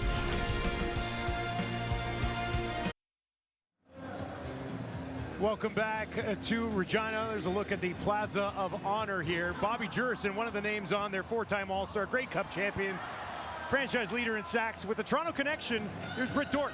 What a legend in Rider Nation for sure, and across this league. Isaac Darkangelo, when we asked him, how did you learn about the CFL? He said, well, none other than Bobby Jurison, who was actually his D-line coach when he was at Northern Michigan. He said Jurison had great things to say about the league, helped him build his game. He said, when I got here, I understood what the CFL game was because of Jurison. Of course, I had to text our teammate, Glenn Suter, about him today, and he said, well, nobody outworked Bobby. We'd be leaving for the day, he'd still be on the field working while we were in the showers, guys. Pretty good mentor to have for Darkangelo as Conley takes his pass. They almost had enough for a first down. Off schedule here.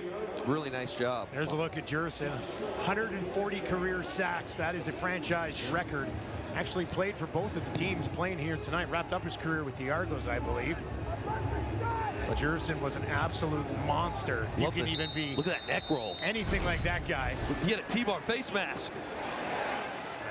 And there's his protege. Darkangelo getting in the mix. Short yardage.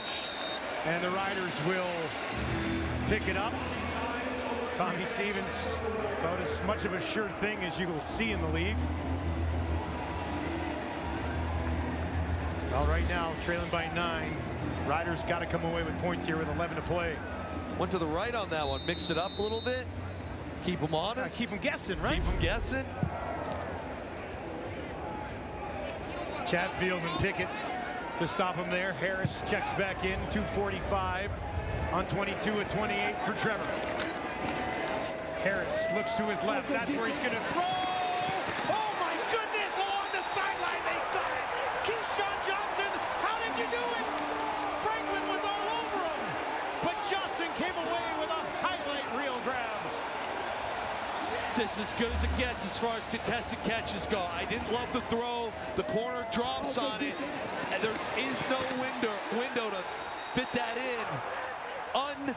Unbelievable. High point. Take the ball away from the DB. Wow. Sometimes you just got to have one of your guys make a play.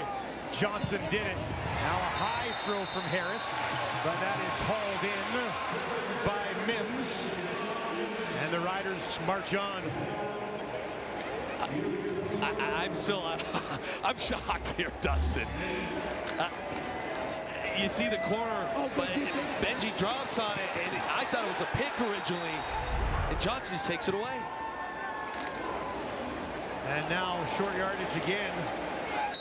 2nd and 1. They left Trevor Harris in there to take care of it this time, and their helmets are stuck together. That's the worst. That's the worst.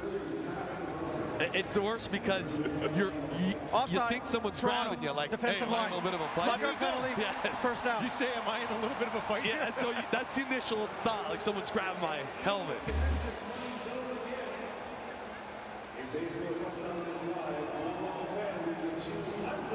Got enough for the first down. Keyshawn Johnson, by the way, going back to the last catch, 21 contested catches since the beginning of 2024. He's the Sask leader in that category. It's at 21. I'm going to guess that one right there ranks at 1. It's got to be right near the top, doesn't it? 1st and 10 from the Toronto 17 for Harris. Argo sent 5. Trevor gets it away over the middle to the 10. Now to the 5. Looking in the end zone. Got it. Touchdown, Riders. Oh boy, Daniel Weeb. Saskatchewan born finds the end zone, and we got a 3-point game. Great pass pro Weave, stepping up big time here again. These underneath routes are killing Toronto right now.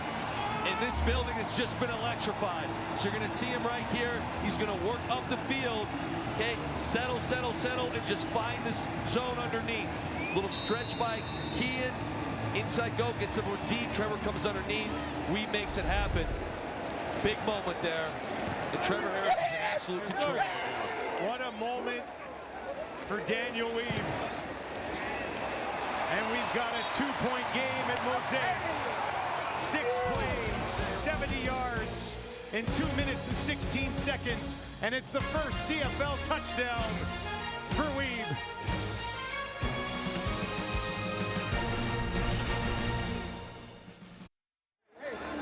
Rosetown's own Daniel Weave with his first CFL touchdown. Could not have come at a bigger time. Here's another look. Yeah, but what I want to show you here is the youngster Conley on the pass pro. So watch him. He's going to go across the formation, pick up Caesar, which gives Trevor enough time. You got a halfback blitz on the left side. I was worried about it before the game, Dustin. I'm like, hey, you got a young guy in there, hasn't played a ton of Canadian football, and a huge moment in the game.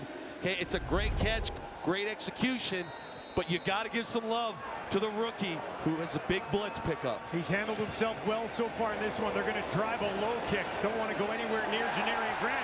Big bounce, and it's going to be taken just inside the 5 by Isaiah Smith. Riders are down the field, and they'll gobble them up quickly, and this place erupts here at Mosaic. The place is on fire, and that's a Regina bounce right there. It's a squib kick, and it's just hopping along the ground, and very unfortunate.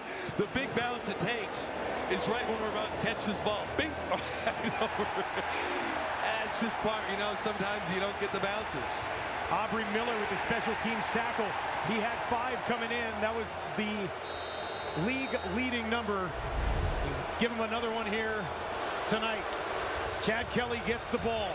Still 9 minutes to play in this football game. It feels like this is an end of a game drive right here. Works from his own 14. Has time. Finds Coxie. Wrapped up and hammered down immediately. Marcus Sales got all of them. I'll say this right now.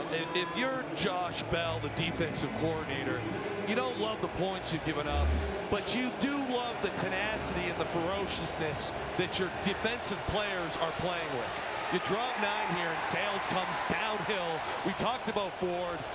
This is a big second down right here. Still managed to get 3 yards out of it. 2nd and 7.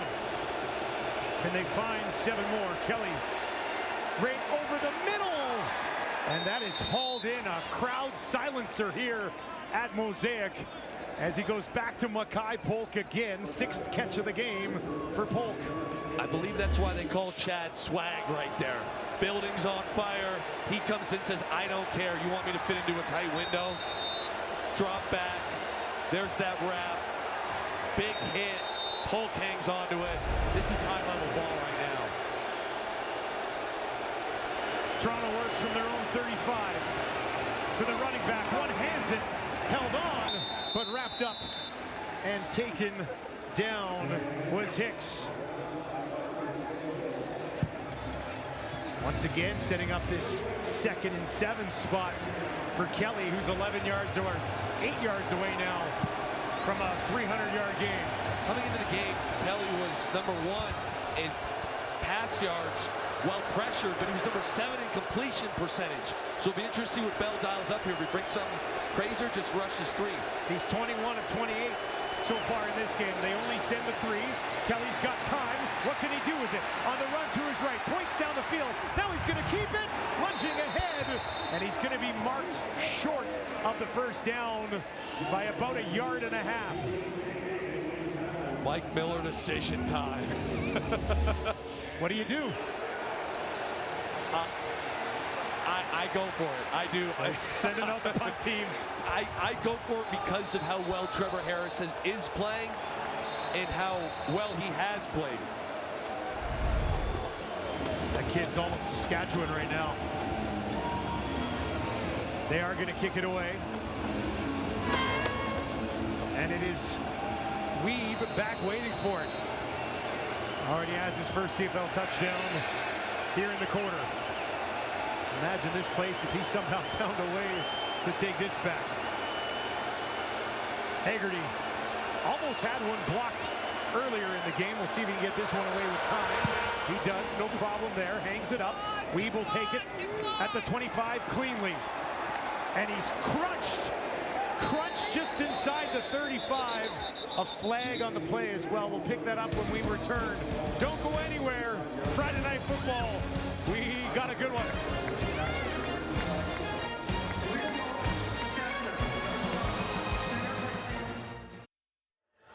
A critical time for both of the head coaches in tonight's game, and both of them have teams that can score the ball, high-octane offenses. It's early in the season. It's a small sample size, but these numbers are ridiculous. They're ridiculous.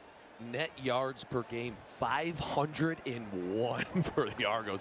You know, you got a 5 to start that thing off. You're pretty happy. They're at 359 right now. The Riders are at 365. Harris wide open under the 20. First down and more. Ball pops out. Who's on it? The Argos take it away. Pickett. As the ball popped out, Pickett was there. And a huge turnover for the Riders offense. Pickett has a massive hit here, but you're going to see we got to clear out inside and then basically a little short in, the shin underneath. And there's the clear out, short ends there. We hit it. And you just want ball security right there. But Pickett is, oh, wow. Jalen Johnson. Pickett. Shot out of a cannon. Shoulder on the ball there. Yeah. Kelly. Guns that one in there. Common comes up with it. Let's give you another look at that last turnover. You feel a bit for Jalen Johnson. I just don't think he felt Pickett coming at all. He eats that hit. Pickett's just coming with force. He said, I was looking for the Bruce Lee 6-inch punch, but it wasn't there. No punch. Just the shoulder did it today. Bruce Lee regular shoulder. Oh, man. 2nd and 2 here for Kelly. Just over 5 to play. Riders got to hold him to 3, I would think. On the ground, up the middle, pushing it ahead, and that'll be a first down. Toronto, as they put the ball into the hands of Sam Hicks. Nice conversion there by Toronto. Just an old school kind of downhill football. I'll say this, these are situations you work on both sides of the ball. Right now, Mike Miller's going, boys, we have to score. We have to scoring touchdown. We got to capitalize. Coach Bell on the other side saying, hold him to 3. Sudden change. Everything we can. Maybe bring that big blitz out, whatever it takes. Kelly smack dab at 300 yards. He'll be looking for more. Looking for the touchdown. Got it. Touchdown, Toronto. Have yourself a day, Tyler Common.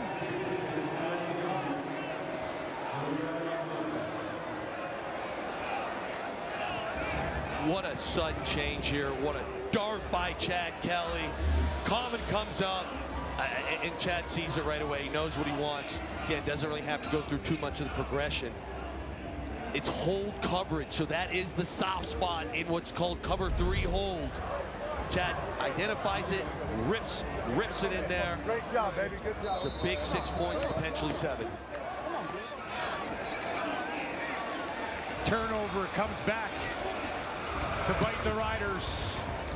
Arolahu puts the Argos up by 9. Second touchdown of the game for Tyler Common. 4th in 3 games to start his CFL career. And again, great play call. So here he is right here. What you're going to see is he's going to run this route here, and this defender stays low because he's got the flat. So you see Mittal basically hold that low defender. He's doing that intentionally. That's exactly the right read, as that's, again, it's called 3-hold coverage. That's the soft spot, executed, perfect play call for that coverage. And Chad Kelly's fired up. The Argos came into this game averaging 37 points per game. Hung 44 on Ottawa last week, despite having 5 turnovers in that game. And they've hung 40 on the Riders with 4 minutes to go here. I'll tell you what's crazy about all these games is that, and this is, if you're an Argos fan, you gotta be thrilled about this.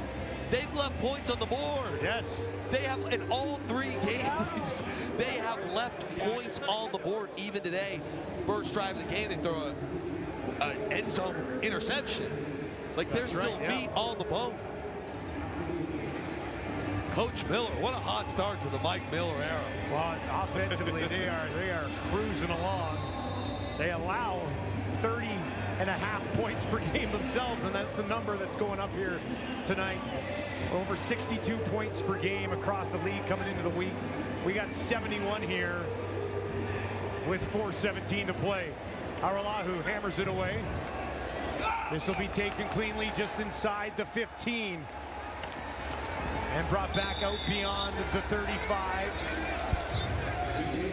Erlamana with the special teams tackle on Jalen Johnson, who will be looking for redemption after that fumble led directly to Toronto points. There goes that man again, Trevor Harris. You know, not situation he wanted to be in, but there's a reason he's been so successful in this league. As we talked about early in the game today, tied with Henry Burris for 9th all-time in game-winning drives. He's going to need 2 drives here. 2 fourth-quarter comebacks already this season for Harris. But they need to score twice. Harris under pressure on the run, got it away as he was taken down, but it's incomplete. Second 10. Second 10, let's go. And it'll be 2nd and 10. Second 10, let's go. You don't see Trevor get out on the run very often. No. Kind of asking, I agree with the no call there. I do. You know, he might have made an appeal, but I think the official got that correct. Come on, boy. 2nd, and they need it all. From their own 37. Harris gets it away, broken up. Oh, he was looking for Schaefer Baker, and James Caesar was there again. We talked about this guy a ton tonight. Yeah, he's been all over the place here, and it's that wrap concept we keep talking about, and Trevor's got him. But you're going to watch this here as we roll. He just shoots it. So Trevor goes, he's looking left, and then boom, we recognize the concept, almost picks it off. Talk about putting your foot in the ground and making a play. Quick 2 and out.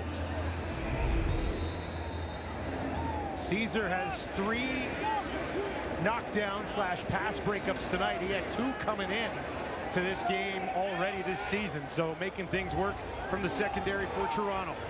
Trailing by 9 with 3 to play.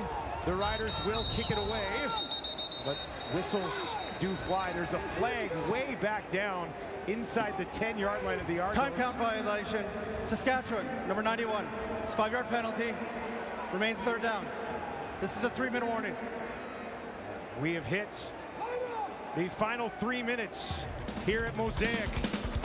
Toronto in the driver's seat right now on a fired-up edition of Friday Night Football. They lead 40-31 with 3 to go. This is not the 3-minute warning. There's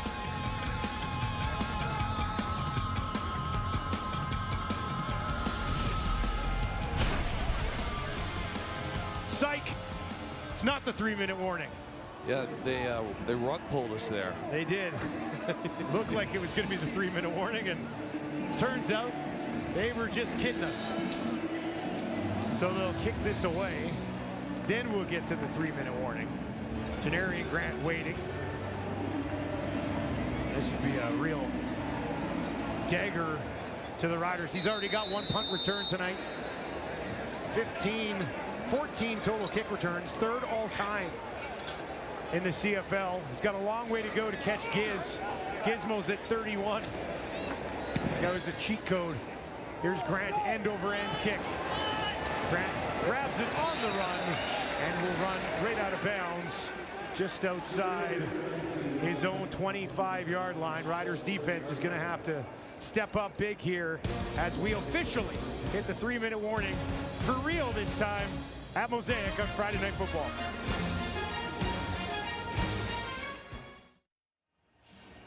CFL on TSN continues tomorrow as the Stampeders take on the Lions, 6:30 Eastern, 3:30 Pacific. Touchdown Kelowna, they're calling it.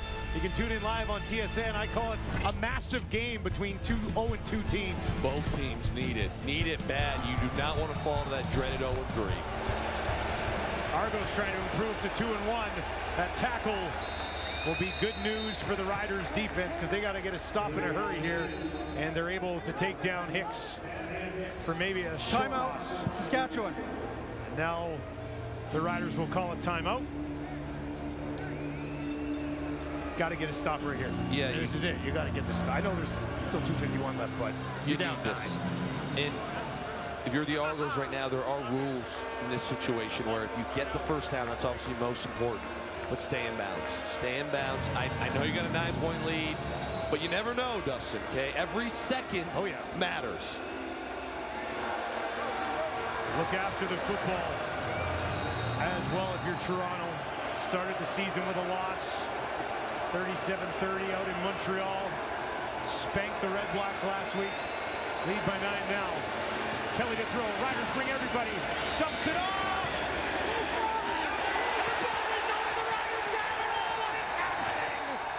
A turnover late. Kelly's asking for the face mask. No flag on the field. And Saskatchewan has it. Dustin, this is unbelievable. So you see the pressure, okay, and then the peel, okay, and what I mean by the peel, so the rules of this, I can't believe they pulled this off because Chad Kelly did it correctly. So when you feel that pressure, the previous play is being automatically reviewed by the replay center. Oh, it's going to take it away. That would be a face mask then for sure. Brooks Jr. here, it's called a peel technique, so he's coming on the blitz, and I still got to highlight even though it's a face mask. And he sees the back release, the athleticism you need to be able to stop on a dime and make that play. It's unfortunate that the end of it he grabbed his face mask because that was...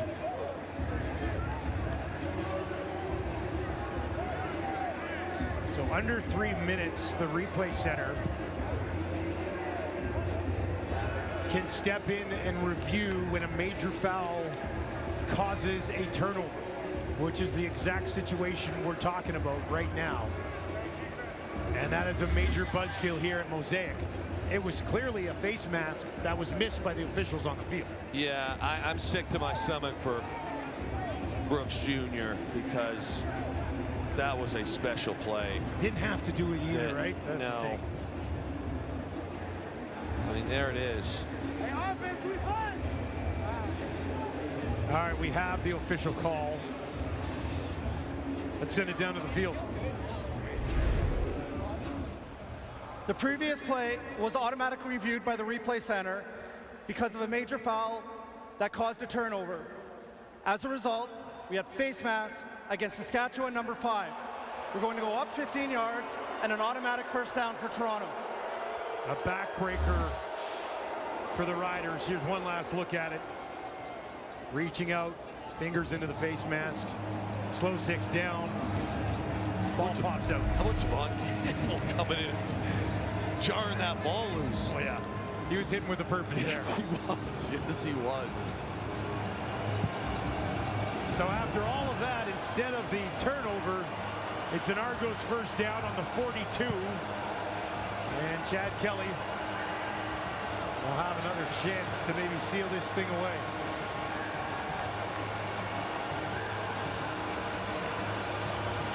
And the Riders defense come up with something else here, a little special. Kelly's 23 of 30 for 321 yards, 2 touchdowns and an interception, has a rushing touchdown as well. What he wants to do is seal away the victory. On the ground, they'll hand it off. Short gain. And he tucked it into the belly of the 6'1", 230 running back, Isaiah Smith. Dustin, you said it earlier. After that first play, 61-yard long by Hicks, this Argos run game has practically gotten nothing on the ground. Since Hicks had his 61-yarder, he's had 16 yards. And Smith has had 9. So the Riders front, we talked about them coming in. I mean, it's one of the best defensive lines in the entire league. But it's still a team that surrendered 40 so far. 2nd and 8. On the ground again. And once again, driven back with 2:17 on the clock. Jameer Thurman in the middle of that defense and in the middle of that stop for the Riders.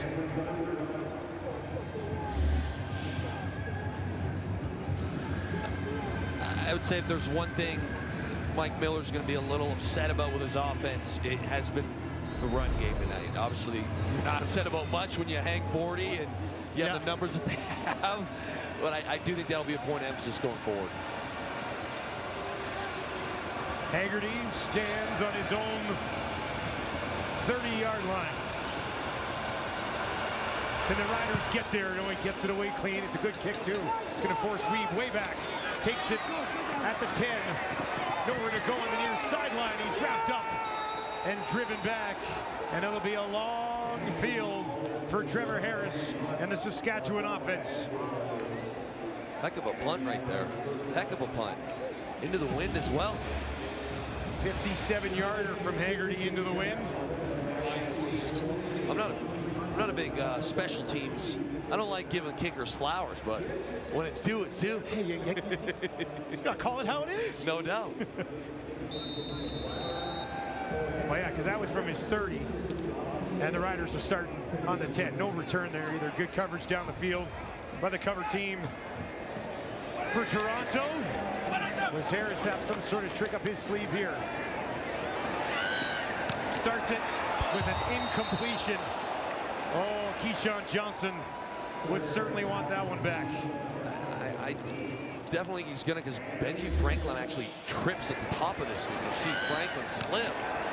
I'm not saying he wouldn't have made the tackle, but if Johnson catches that and rolls up, could have been a big play. He was thinking about getting up the sideline a little too soon there, wasn't he? A little too soon. Couldn't haul it in cleanly. 2nd and 10 now for Harris. Deep drop. Hit as he throws. Got it away one-handed. Did you see that? Jalen Johnson reaches back, picks it out of thin air. We just both threw our hands up. We thought Trevor was just, this is a hope and a prayer. What a catch. And he rolls with it here. Judge can't defend any better. Harris again, near sideline. Johnson's got it. Can't get out of bounds, but he's got a first down for the Riders. Down by 9, though. You're probably going to need bigger chunks. Harris is at 350 yards. Argos will send 4. Trevor gets it away. And that one is caught by Johnson. Gets out of bounds after picking up 9. It's unfortunate that they're down 9, because if this was a more meaningful moment, this is up there with one of the best catches of the year. To spin like out of it and then keep going for a couple yards. With Judge on your front shoulder as well.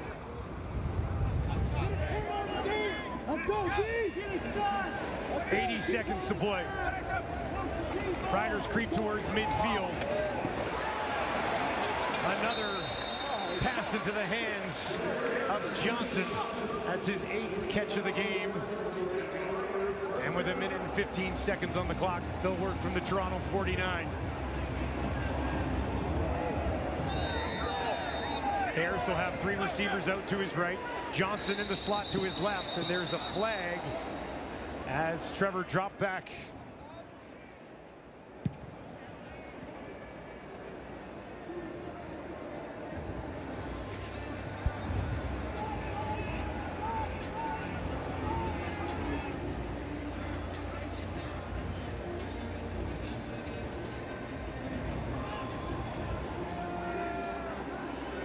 Discussion on the far sideline with head coach Mike Miller.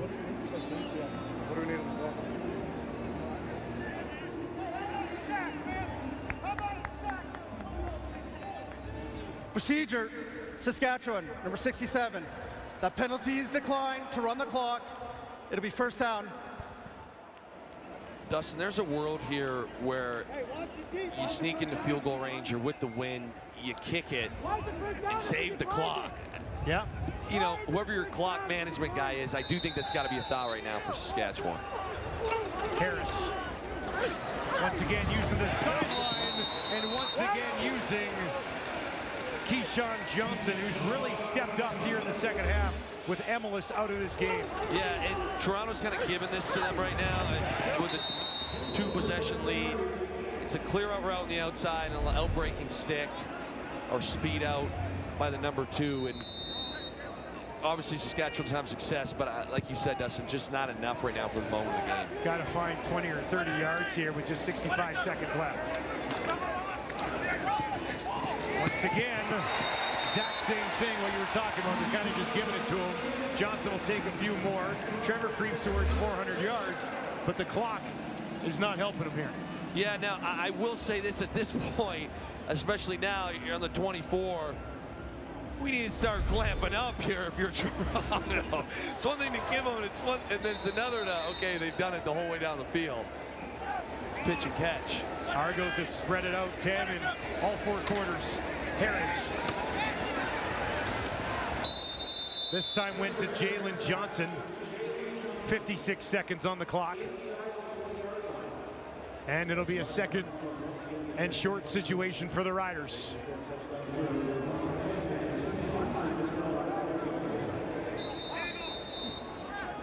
Harris is just 8 yards away from another 400-yard performance.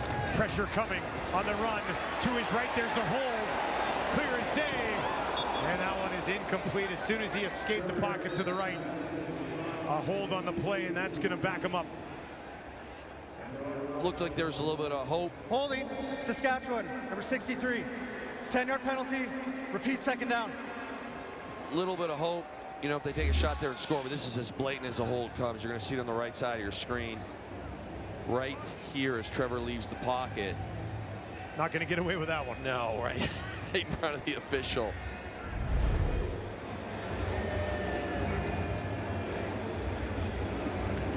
.46 seconds left to go here in the fourth. The Riders opening up the season with wins over BC and Calgary so far.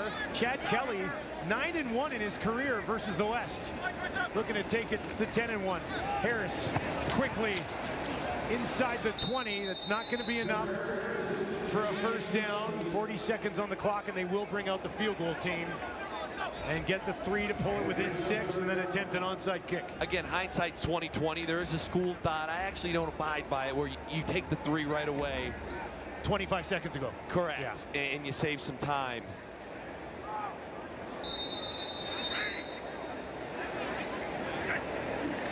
Hale to make it a 1-score game, and he will do his job with 34 seconds on the clock. The Riders trail 40-34. Time to get to Wilson's game ball. And it's got to be Chad Kelly. He's 23 of 30 for 321, 2 touchdowns, and a rushing touchdown, 4-15. He obviously threw the ball very well tonight, but for me, what really stuck out was the off-schedule, off-script style of plays, where he just made plays, got everyone right, played above the call.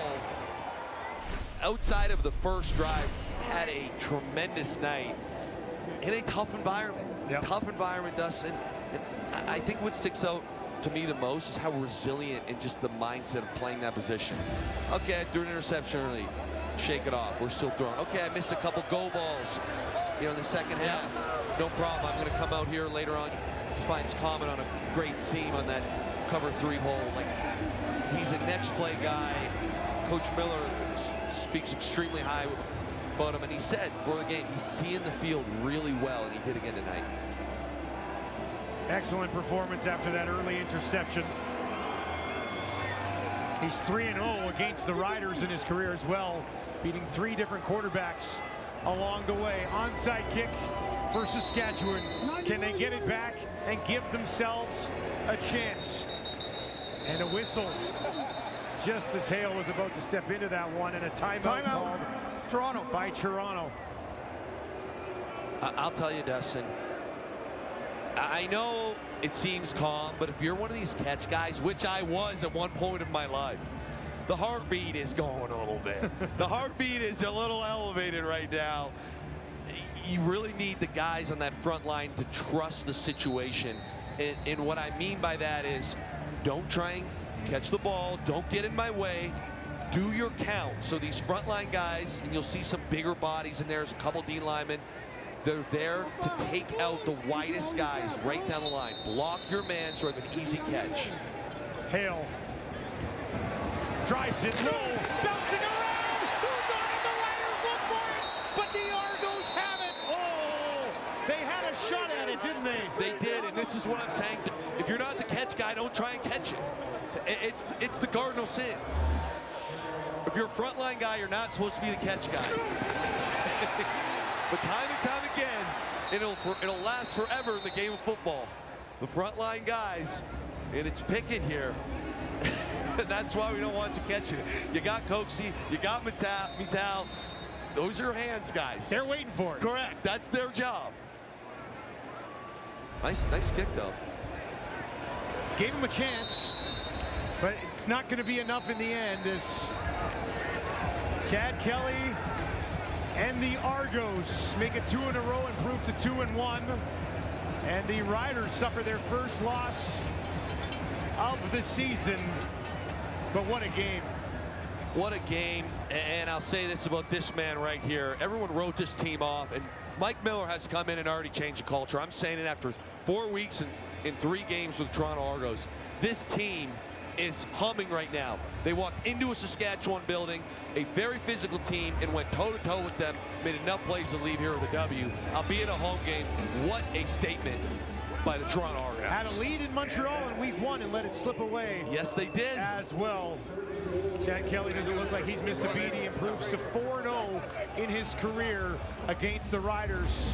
The Riders lose Emelis along the way in this one. That will certainly be a story followed closely here in Regina over the next week. Saskatchewan heads to Ottawa. We'll have them again next Friday. Toronto to Calgary for the Stampede Bowl. Friday Night Football, though, lived up to the hype between the 2 highest scoring teams in the Canadian Football League. It's the Argos 40, the Riders 34. Sports Center, West Jag and Nikki Reyes is next. Good night from Regina.